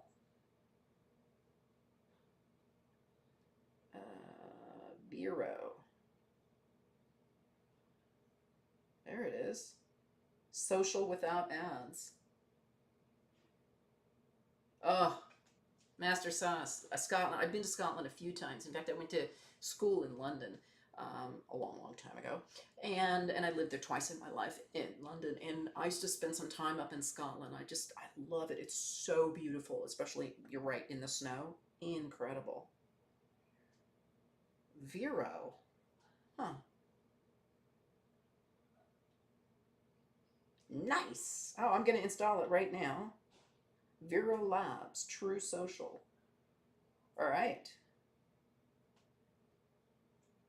Yeah, I'm really bummed. You know, once Instagram was purchased by Facebook, of course, you know, it all went downhill. But I still love Instagram, and I know so many people that use it, and I have a significant following on Instagram.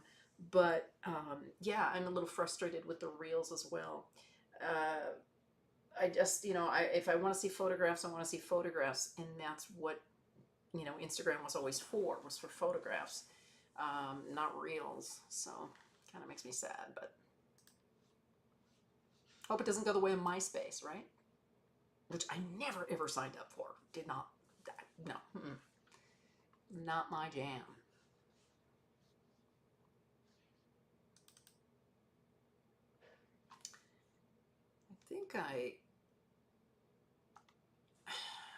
That's a turtle right there in the water. How do I think I thought I did one of these. I'm gonna bring this into Aurora HDR just to see what it does. Yay! It's gonna be Frederico photography.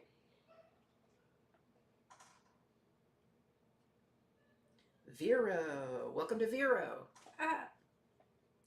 Sign up.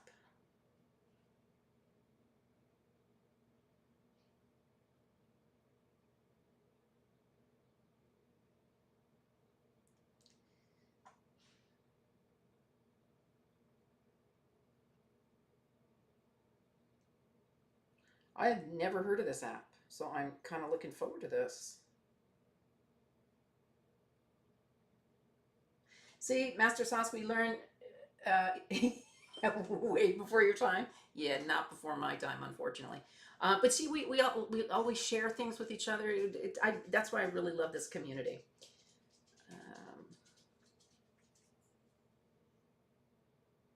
And we are kind of a community. Next.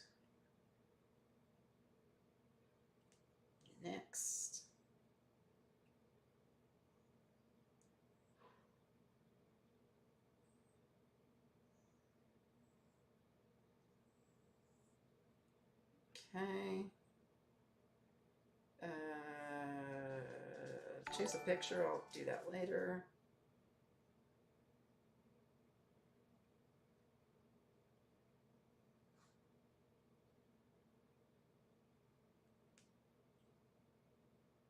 Done.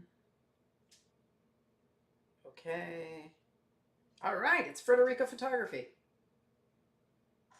Oh, really? Yeah. Oh, awesome. Okay, so if the big guys are using it, then yeah, this hopefully it will go. Okay, so my direct link, I'm gonna write it in here in the chat, is vero.co/Frederico Photography.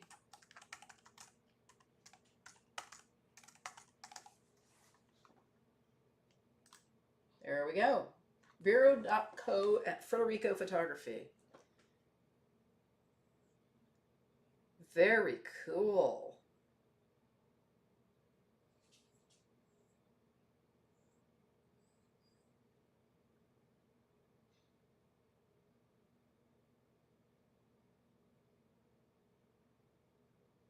All right, what is yours, Flavio?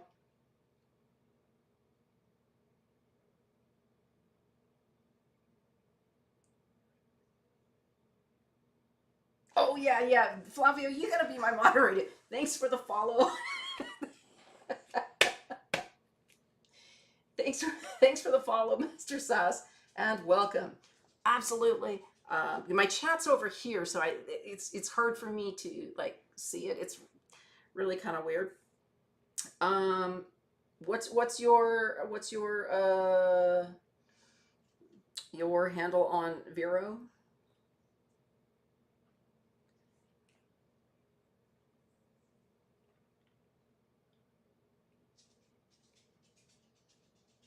Oh, they have videos too, but it looks like you can separate them out, which is nice.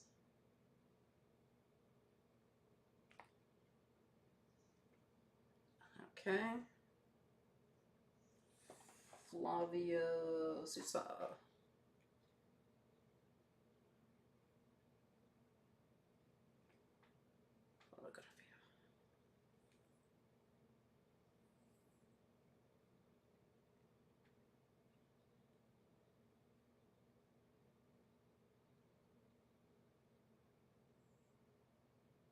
There are a lot of Flavio Sousas on here.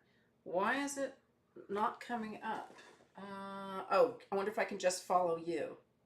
Follow somebody who's followed me.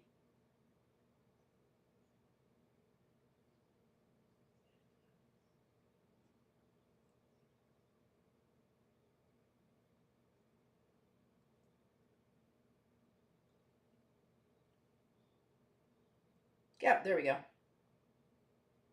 Follow. Hey, I did it. I followed you. Cool. That is fun. Another app. Hopefully, this app will be a little bit better than Instagram has been over the years. We used to love Instagram, but but apparently Vero's been around for quite some time.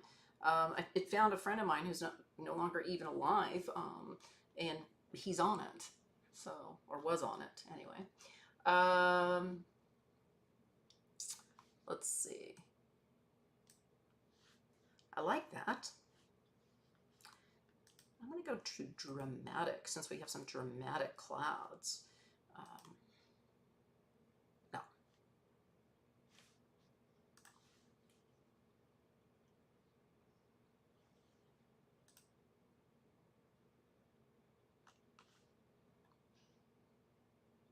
That makes it look more of like a sunset than a sunrise. And that is a sunrise.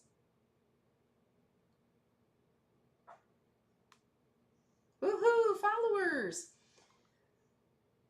Yeah, are they? Oh, it's Master Saw. It looked like an S. My eyes are getting blurry. Master Saw. So, yeah, where can we follow you?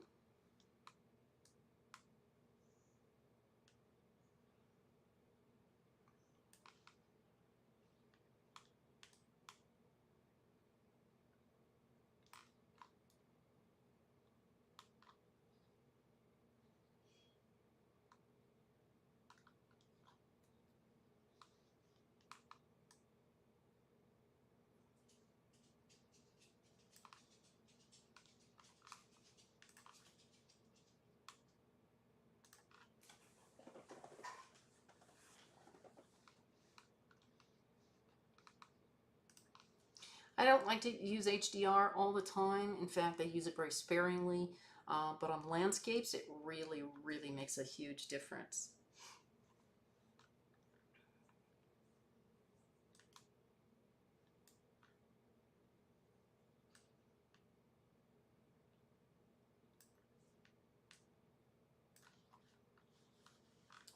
All right, this is Floriana Island Beach.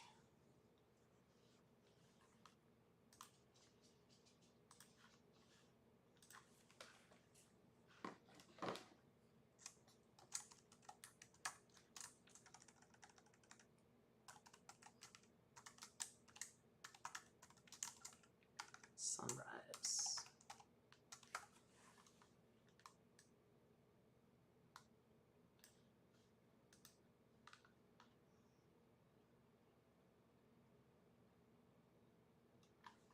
Oh, you know what? You know what, Master Sam? We all do it. Even though some of us are pros, we still do it for fun. It's fun. We enjoy it. I'm glad to have you here.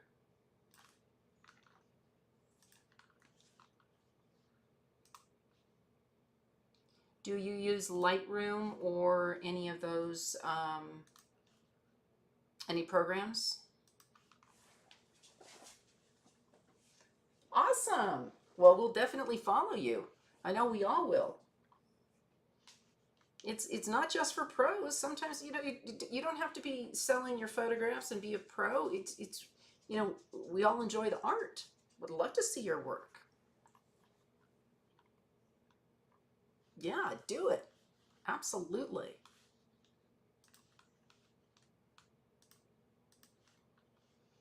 And you really don't put yourself down or any of those things. It doesn't matter. I always tell people, and I've said this before on my stream, that I tell people, even though they say, I only take photographs with my phone. You know what? That's fine. Unless you're going to be blowing the photograph up, you're not a professional. You're enjoying it, and that's what it's about. It's about the enjoyment. My spouse doesn't use a camera and just uses a phone and takes pictures of really weird things that are appealing to the eye, and that's fine. Exactly, Flavio. It's about sharing passion. Um, Coral painter for your digital art. Oh, Corral painter. Yeah, that's, and Photoshop for photos. Digital art is really cool too. I'm so glad you separated those out because yeah, they are two different things. Corel is wow, tried and true program. It's been around forever and for a reason, kind of like Adobe, same thing. Yeah, I use Photoshop as well, although I use it sparingly. Mostly, I keep everything. I store everything in Adobe Lightroom. That's my storage space and my workflow. But then I use some other programs too. So cool. See, so you're selling yourself short. You do use programs and you do photography and yeah, we'd love to see your work. I know Flavio would, I would, I'm sure lots of my people would love to see your work and share with us. Any pictures of Loch Ness? The Loch Ness Monster, I mean. I've tried to get Nessie several times and I've never gotten her. A little disappointed.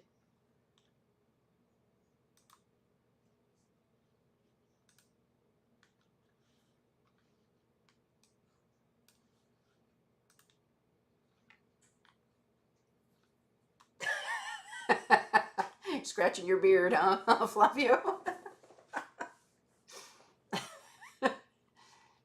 Come on, Nessie's real, just like Bigfoot. Don't give me that look. I can feel your scorn. Look at that blue water. It's just amazing.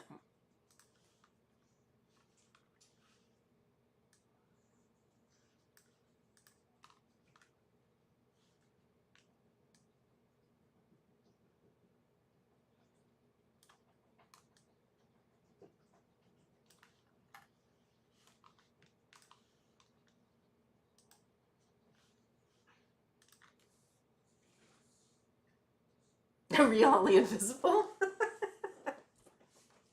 I don't know. I have a statue of Sasquatch because I live in the Pacific Northwest of the United States. I have a Sasquatch in my backyard. It's a statue, but I have like there's a water feature that was there when I bought the house, and it's like a recycling waterfall, and I have a child-size Sasquatch kind of sitting right next to the waterfall as if he's going to jump in. So he is real.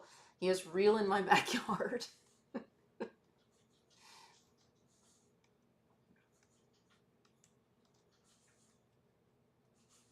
Oh, that one's kind of fun.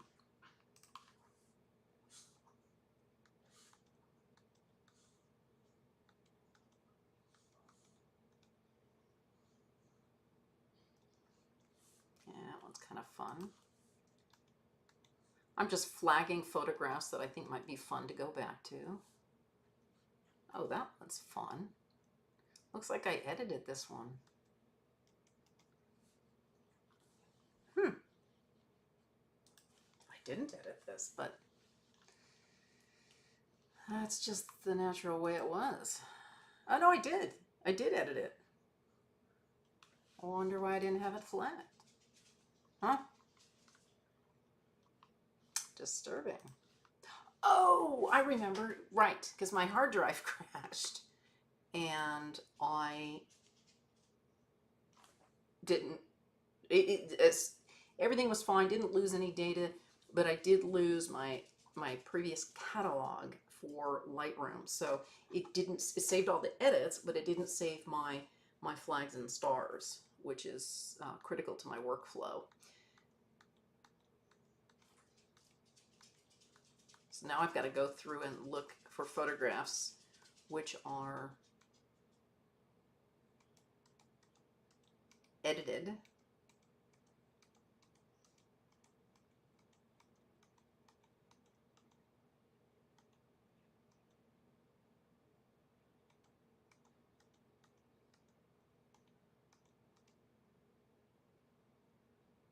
Miguel followed me.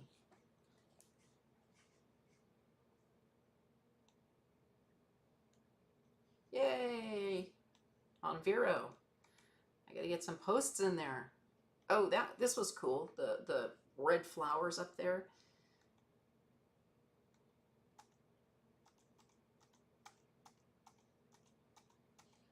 Yeah, so I'm just going back in and flagging and starring photographs that I already exported.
I know none of these are the ones that I did.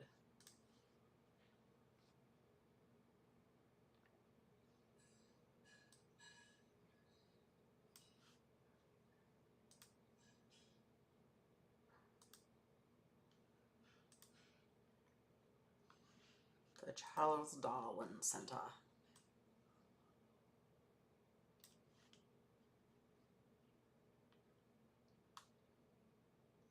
Oh, that was you, Master San Miguel. Hey, I'll follow you back. Oh, great choice of avatars. Very nice. Love it. Love that kind of art.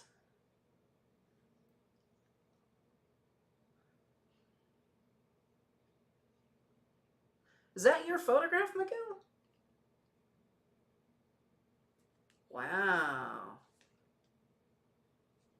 That's incredible. That's a gorgeous photograph. Yeah.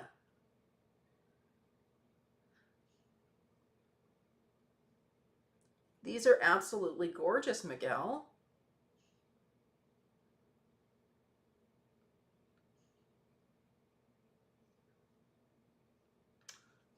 Why are you selling yourself so short? Now, are these were those photographs or those digital art? I mean, it looks like you've enhanced them, of course, but I mean, is it more digital art or was it based in a photograph?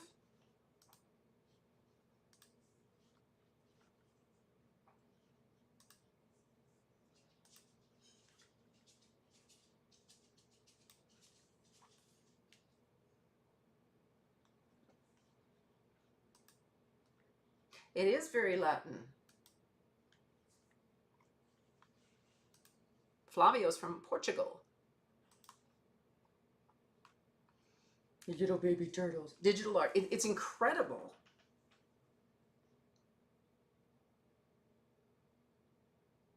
No, that is absolutely stunning digital art. I am not going to lie. I've never done it myself, digital art, but it's just beautiful.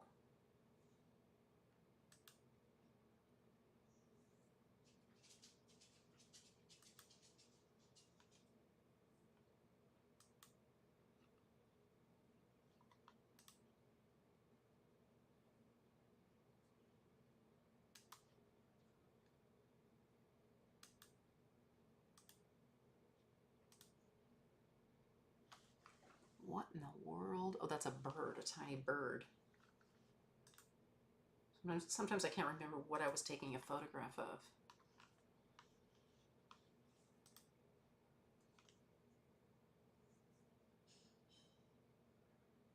Ah, there you go. There you go, Flavio.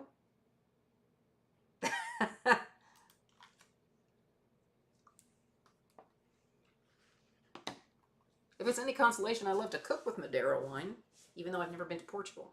Been to Spain, but not Portugal.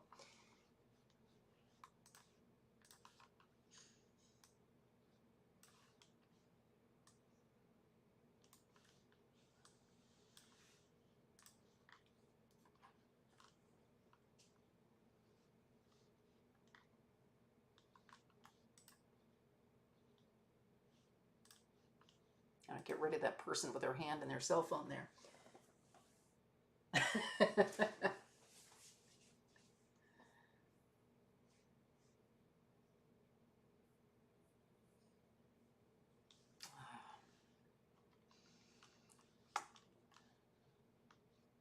That is a worry.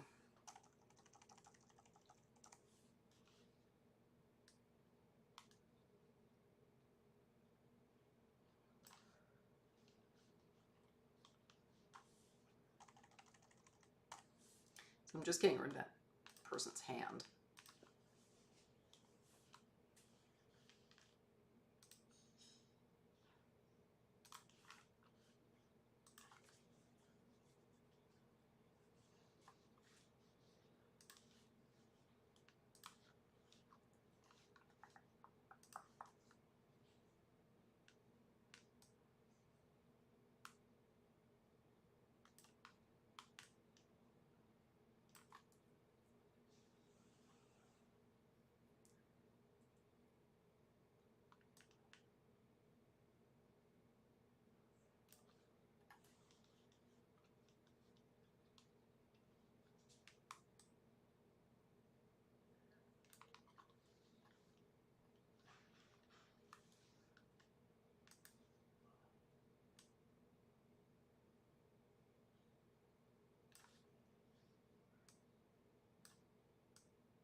Yeah. That arm just disappeared. It is Photoshop. Just the what is it?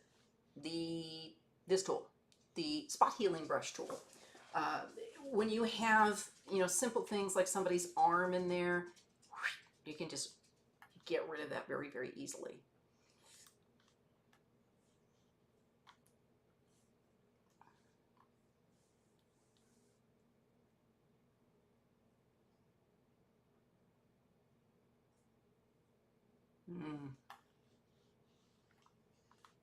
Interesting. I've never done digital art. I think it's really cool. I mean, Miguel, your stuff is amazing. I'm fascinated by it.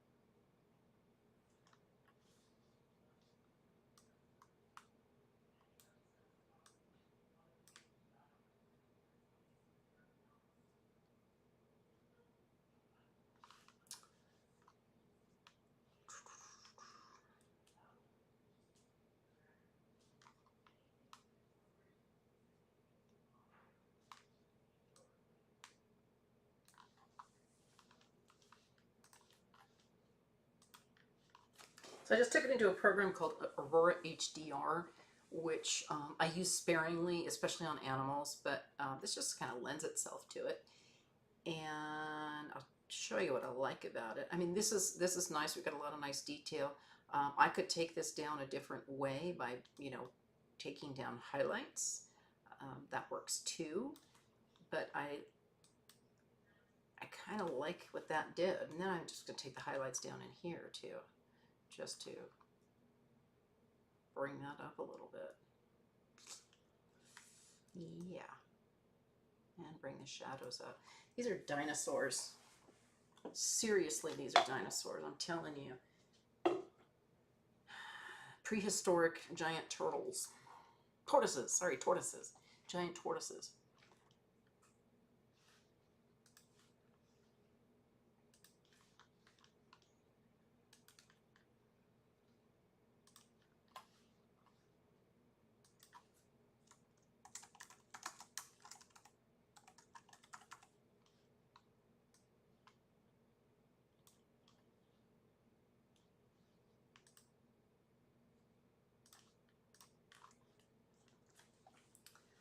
All right. Let's see if I can go through any of these others. Oh, unflag the one I was working on. Okay. Now I have to go through every photograph, unfortunately, to figure out which ones I worked on prior by seeing if they have edit on them. Because of my dear catalog and my hard drive crash. FYI, don't buy a Western Digital SSD card. Yeah, 3 months. 3 months, and it crashed. I asked Western Digital if they could recover anything from it, and they said, no, but we'll give you a new one. Adorable. Like I said, luckily I didn't lose anything, but, you know, except for the catalog, which had the edits. And the edits stayed. The flags, the flag and stars, signifying in the folder which photographs were exported. Let me go back to this way.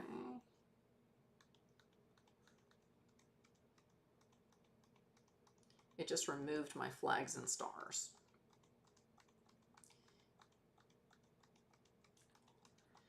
Now, I mean, I'm sure I could do this an easier way by looking to see in my folder what I exported and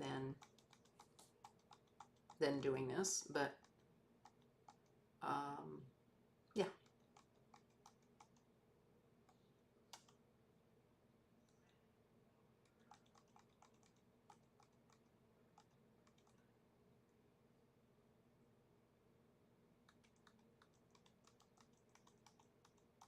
The Galapagos got some amazing sunrises and sunsets.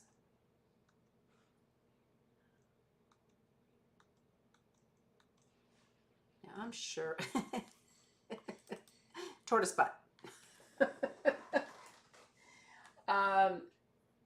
No, I don't use an online backup service. Everything was backed up. I have a NAS, which here sitting on my desktop, which is a like a triple backup for me.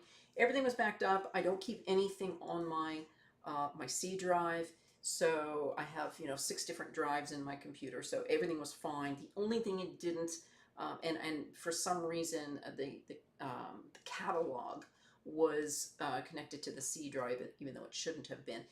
It was connected to the C drive, and all of my edits and everything were there. The only thing it didn't save was the star and flag, which is part of my workflow. Other than that, everything was fine, so I didn't lose anything. Isn't it a cute butt? I mean, as butts go, that is really a cute butt. I mean, it's a little hard, Guy's got a hard shell on him, but still a cute guy. And he turned around, and there he was.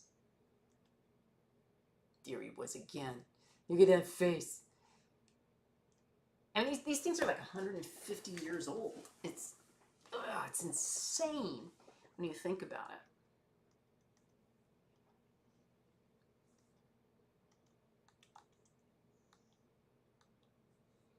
Ooh, my keyboard is doing really funny things. I think that is one, even though it doesn't show edits on it. I really like that too. I'll flag that. And the butt. Turtle butt. Tortoise butt.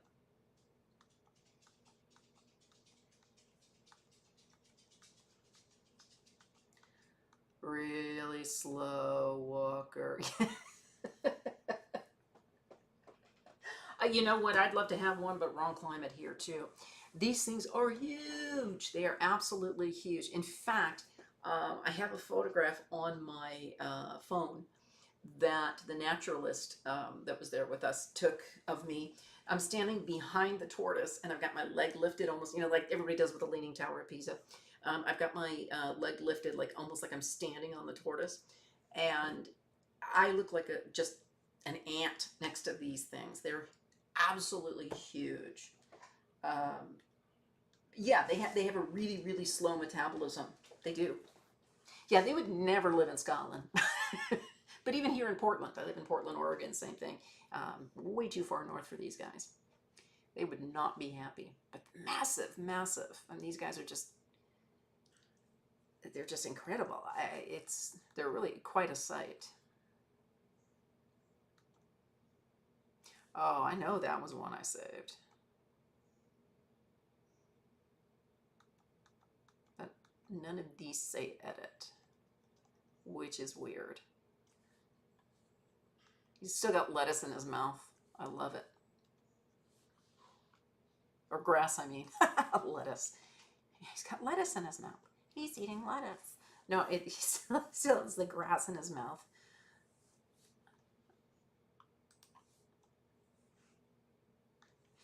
Yeah, they just have a super slow metabolism.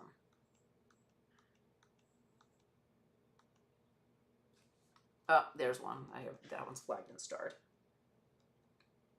I love taking portraits as well of local people wherever I travel. Oh yeah, this was going to get a taxi. Just a couple of sea lions just laying there. This was the boat. Oh, penguins. Yeah, penguins. Penguinos.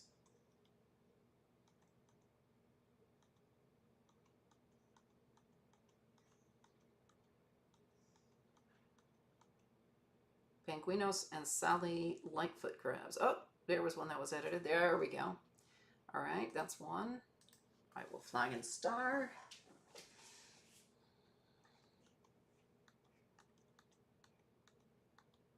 See, it's just time consuming. I didn't lose anything. Oops. That is another one.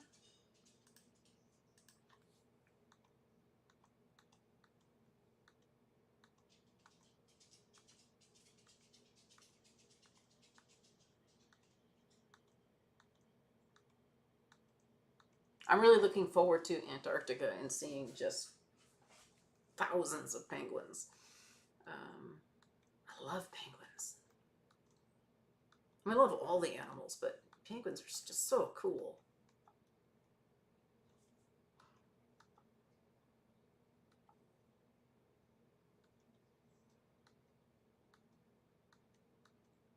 Who doesn't love a good penguin movie, right?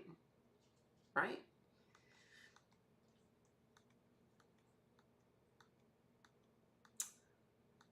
I could watch those guys all day long.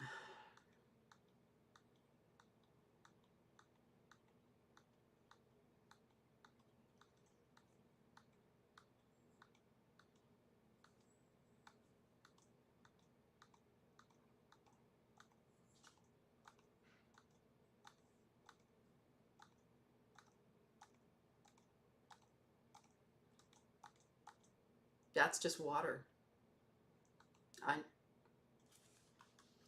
I'm not sure why I've just taken a picture of water. Maybe there was something in the water, but I'm going to get rid of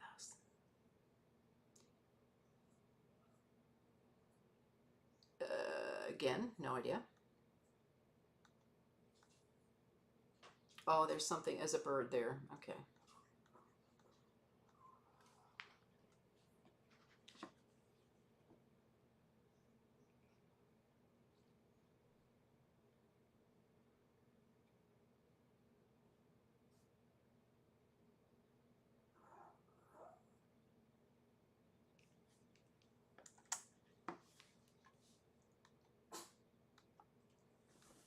Oh, that boat was moving.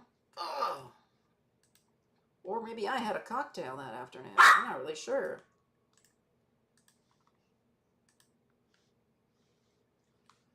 Maybe I had more than one cocktail.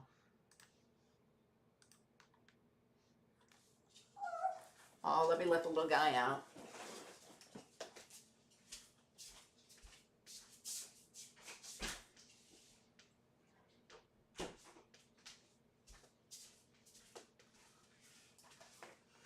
Poor Beazle. He heard people eating.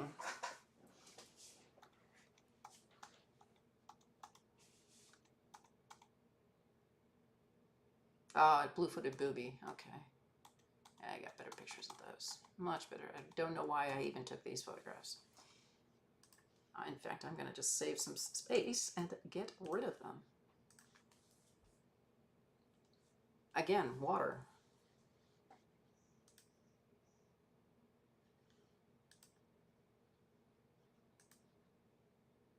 What was I doing?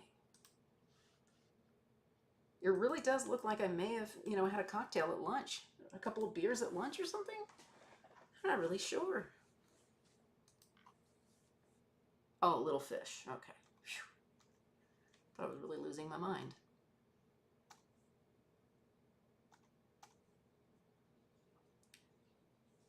Don't know what that is, and it was disgusting.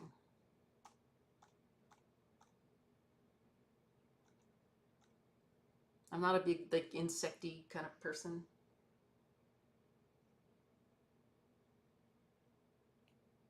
Yeah, I don't worry about deleting it from the, sorry, from the disk. I just, sometimes I do, but usually I just get rid of it out of Lightroom.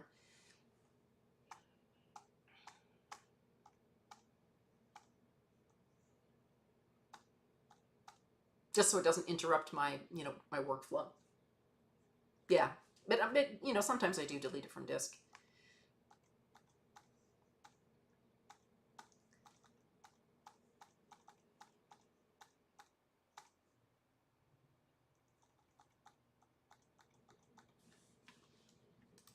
There was some sort of animal there. I'll go ahead and delete it from disk as well.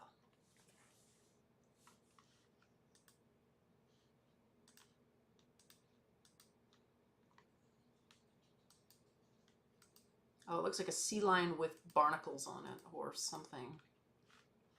Very strange.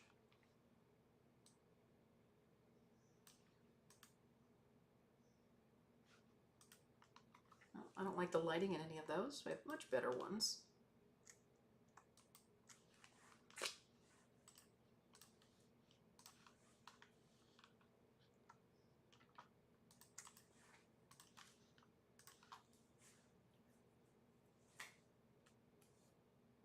Somebody's hands. Wow. Okay.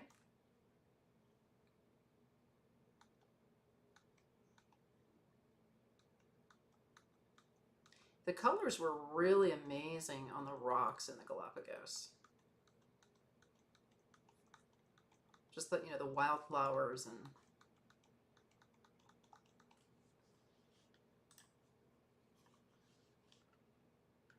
oh, I remember. The ocean was very, very rough, and I was handheld.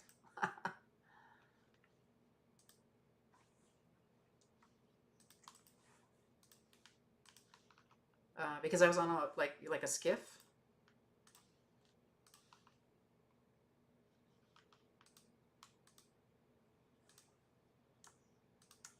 Those they're kind of those big rubber dinghies. Oh, I'm gonna have to look. Let's see.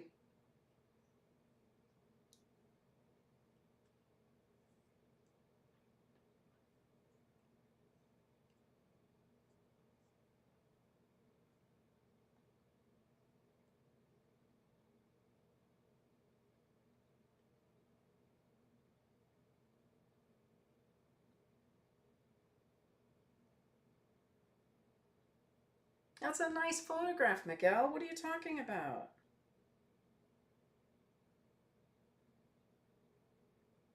Those are both nice photographs. Those are great. A mama. Oh, that's pretty funny.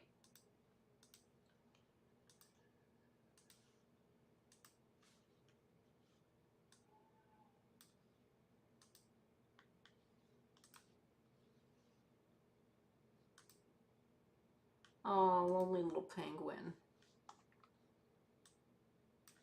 A lonely penguino.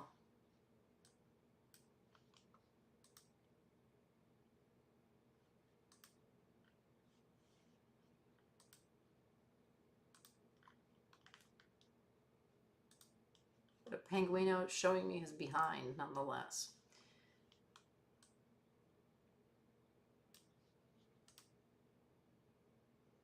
That's a rock. I don't know if you knew that. That's a rock.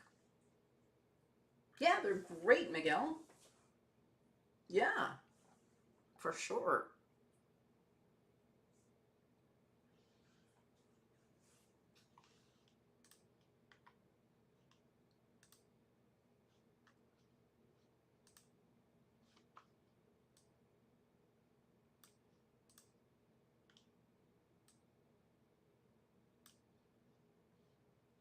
Oh, there's the top of somebody's head.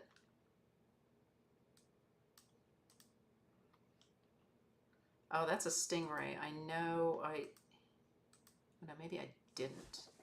I thought I edited a photograph of the stingray.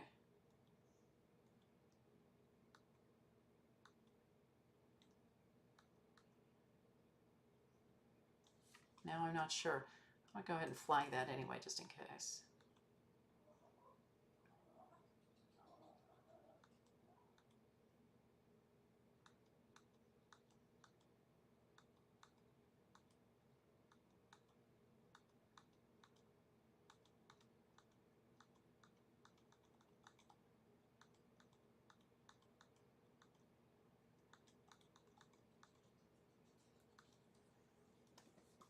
More cocktails.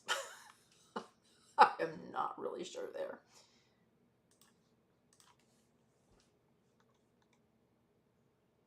Oh, look at that. A no-headed, no-headed red-footed booby. There's no head. What happened to the head? Oh, there it is. There it is. Wow. I wish I could bend like that to scratch my back. That'd be great. Wouldn't need my back scratcher or anything.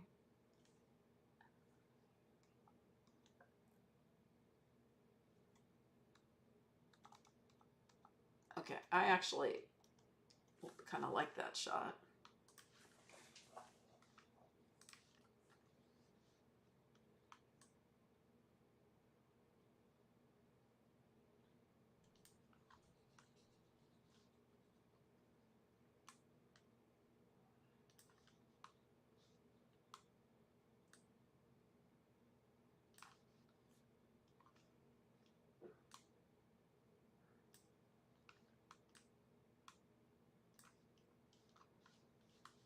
And I will flag and star. Oh, he was flagged.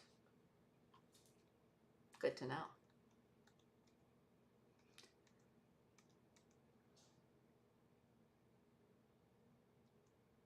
I do not remember what that one is.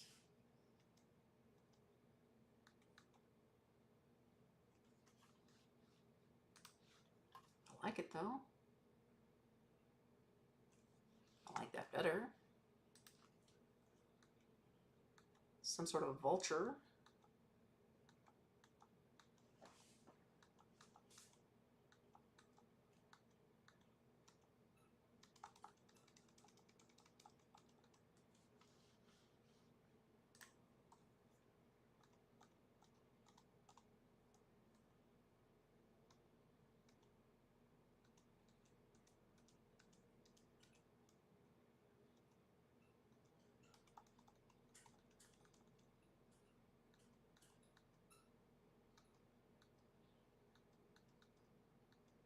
It's really weird when the boobies take flight. You can't. They really tuck their legs up underneath, and you can't tell if it's a red-footed booby or a blue-footed booby,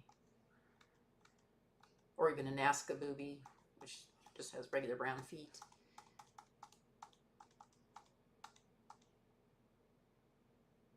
Oh yeah, one of these. That one. That's the one that I saved.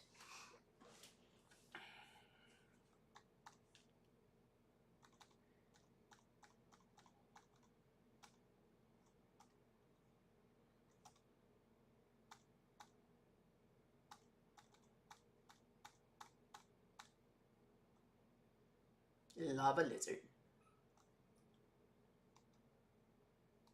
Genovese Island lava lizard. Not to be confused with a lounge lizard, which is a different thing. In the United States, that means somebody that hangs out at bars. Back in the old days, before my time, when people would hang out at lounges, also known as bars. They were lounge lizards. Now, one of these that I bet is the one of these I kept. There we go. And it doesn't look like I edited anything on that.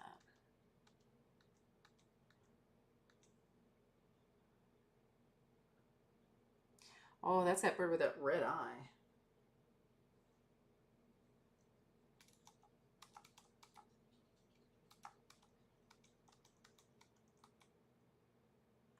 Red-footed birdie.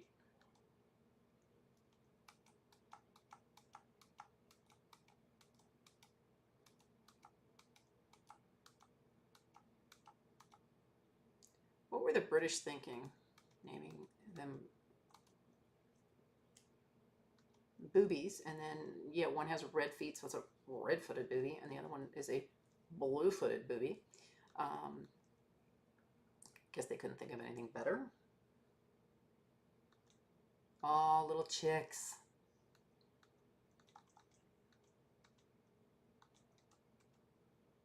I want to say that was one.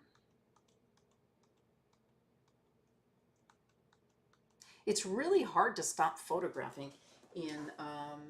Oh, thank you, Miguel. Thanks for following. Thanks for joining. I really appreciate it, and thanks for sharing too. Pleasure to meet you too. It's really hard to stop photographing birds and animals when they're just posing for you. And in the Galapagos, that's what they do. It's mind blowing. You know, you're everything. Oh, one more shot, one more shot, one more shot. You know, it's just like they're posing for me. What am I gonna do? Look at that guy just posing. Very impressed with himself. Very impressed. I would get rid of these.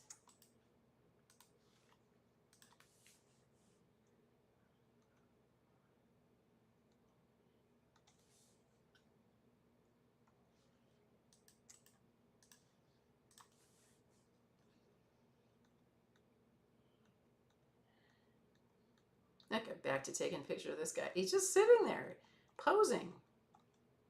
It's like, what are you supposed to do? It's like taking pictures of a model. Move left, move right. Yeah, it's just doing it for me. This is kind of cool. A great frigate bird.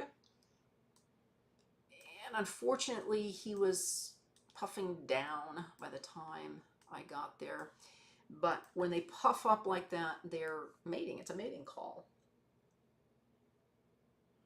Yeah, I know. Yeah, absolutely, Flavia. The frames per second. I end up, you know, it goes CL and CH. I oftentimes turn it down to CL because it's just so many frames per second.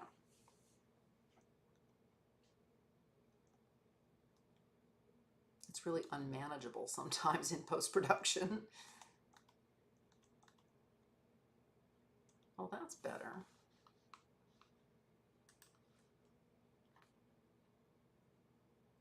Whoa! 195 frames per second? That's insane. Is that a mirrorless?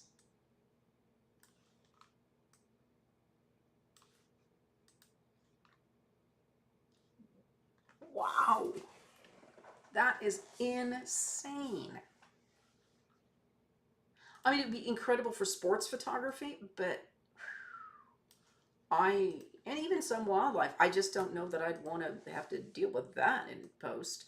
I mean, you're going through an entire storage card in minutes. Wow. Yeah, you're really going through that storage card very quickly. Um, that's crazy. I don't know that I'd want that much. I don't know. I don't think I would. I don't know. What about you? Would you try it?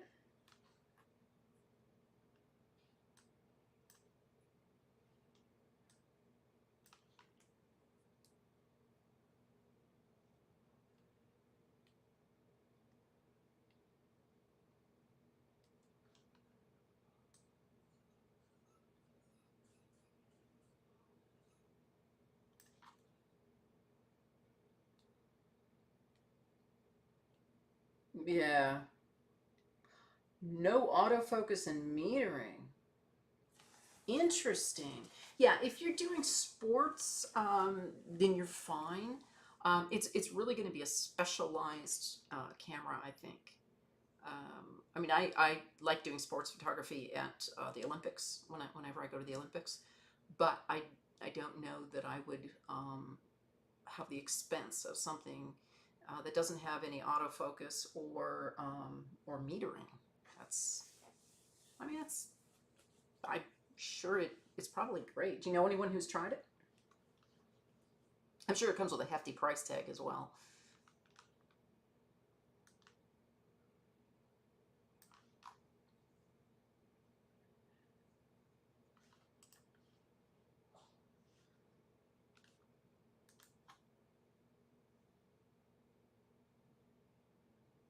Yeah, one of mine, I'll tell you. Uh,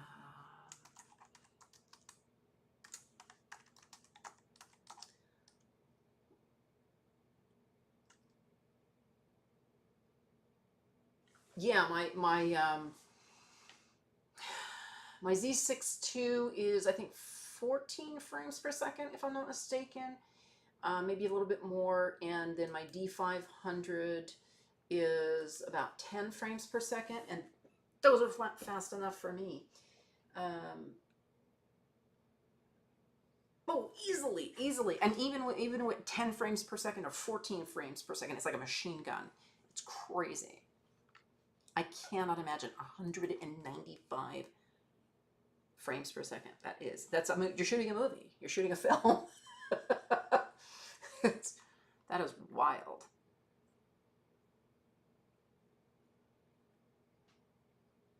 I mean, you're literally shooting a video and then just chopping it up.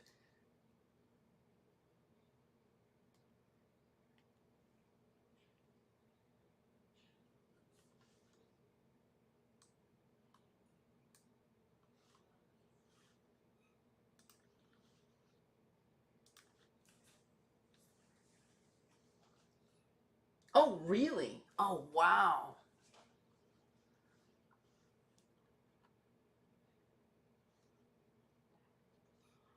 It's astounding. I can't even imagine.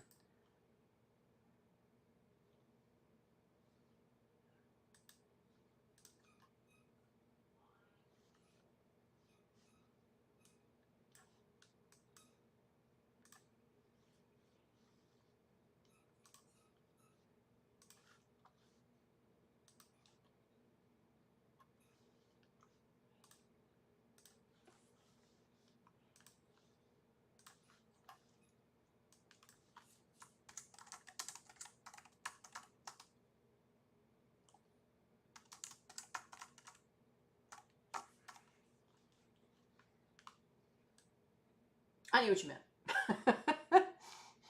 I knew you meant baseball. Yeah, that is really astounding. 109. I can't get over that. I'm really gonna have to look that up.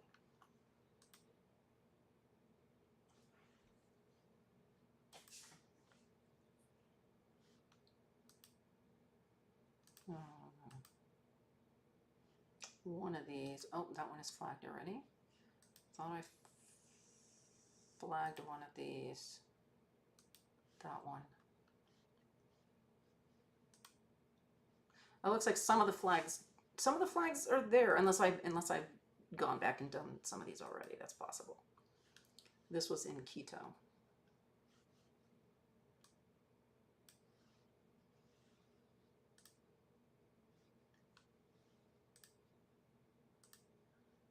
I did not have my macro lens with me. Just playing around.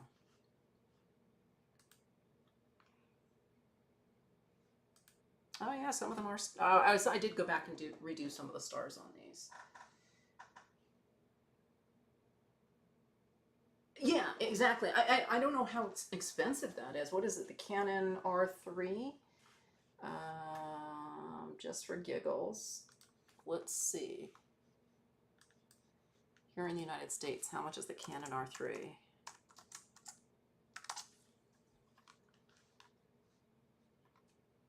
Oh, 6,000 roughly. Yeah, 6,000.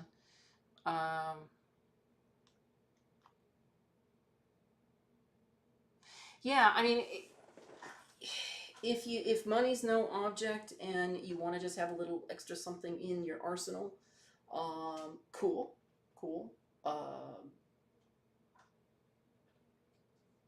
Yeah, I know, right? It's begging for it, isn't it? Uh, uh, I, it's definitely definitely in for a sky replacement there. I'll do that in a second. I'm fascinated here. So,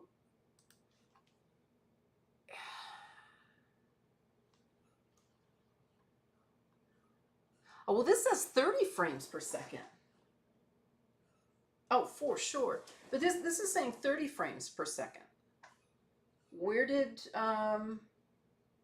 where is it 195 frames per second?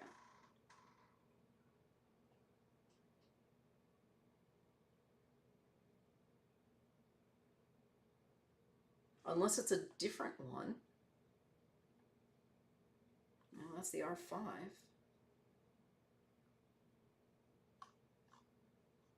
That's the newest one.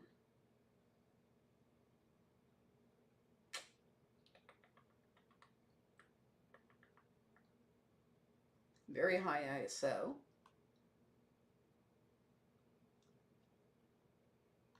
Yeah, this is saying.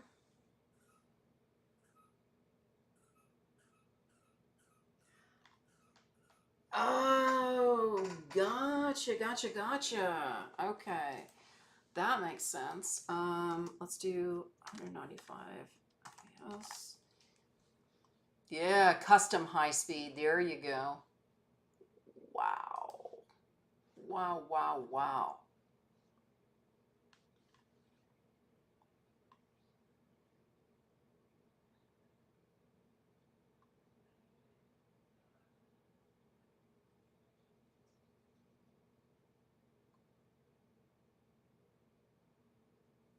Wow. That is incredible. Okay, let's take it to the skies.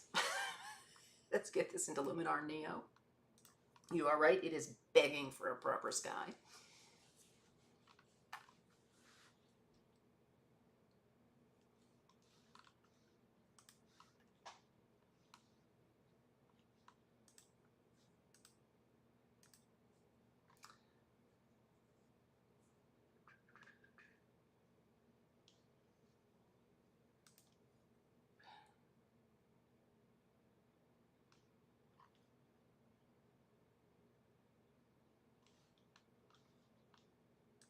All right.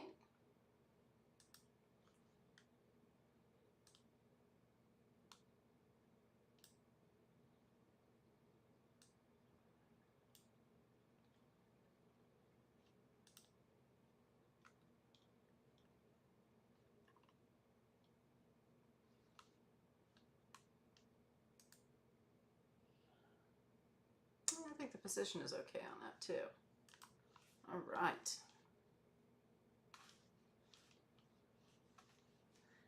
Do you feel better now?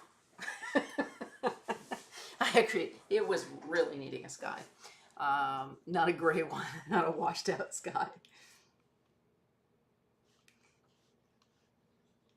Wow, I am just still marveling at that 195 frames per second. That is just craziness.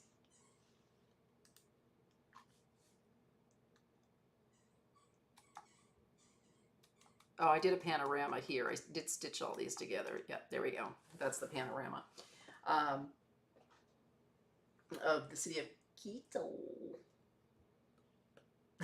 Makes you feel better, huh? I know. I'm the same way. And since you showed me that program, I'm telling you, it's. I love it. I love that it does that. Just it does so many things. It's really just a fun program.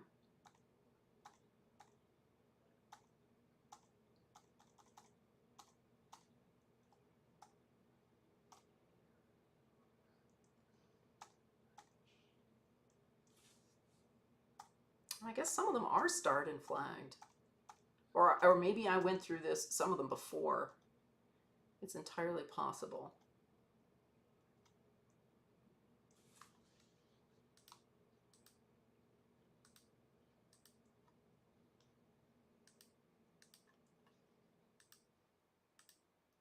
Not really sure. Yeah, see, and that's why I call myself a cultural photographer because I love, you know, culture, taking photographs of culture too, like this. It was such a interesting street scene. Um, I need to actually blur that a little bit more. It was an interesting street scene with the mural on the tunnel and these two men selling, it looks like onions. I can't remember what they were selling. But, culture, local culture. I really, really like taking photographs of local culture, indigenous culture. I'm just everyday people on the street as well when I travel. It's not just animals and landscapes for me. It's, capturing a moment in time, capturing a place. And I am almost at 3 hours, and dinner is almost ready. So I hate to leave you guys, but thank you. Thanks, Flavio. I appreciate it. And I will be back tomorrow. And hey, followed you on Vero, and thanks for that tip as well. And I will let you know about when I do that unboxing of the product. Um, I know, right? It's like like Wile E. Coyote and the Roadrunner. I know exactly what you meant. Thanks to you too. Bye bye.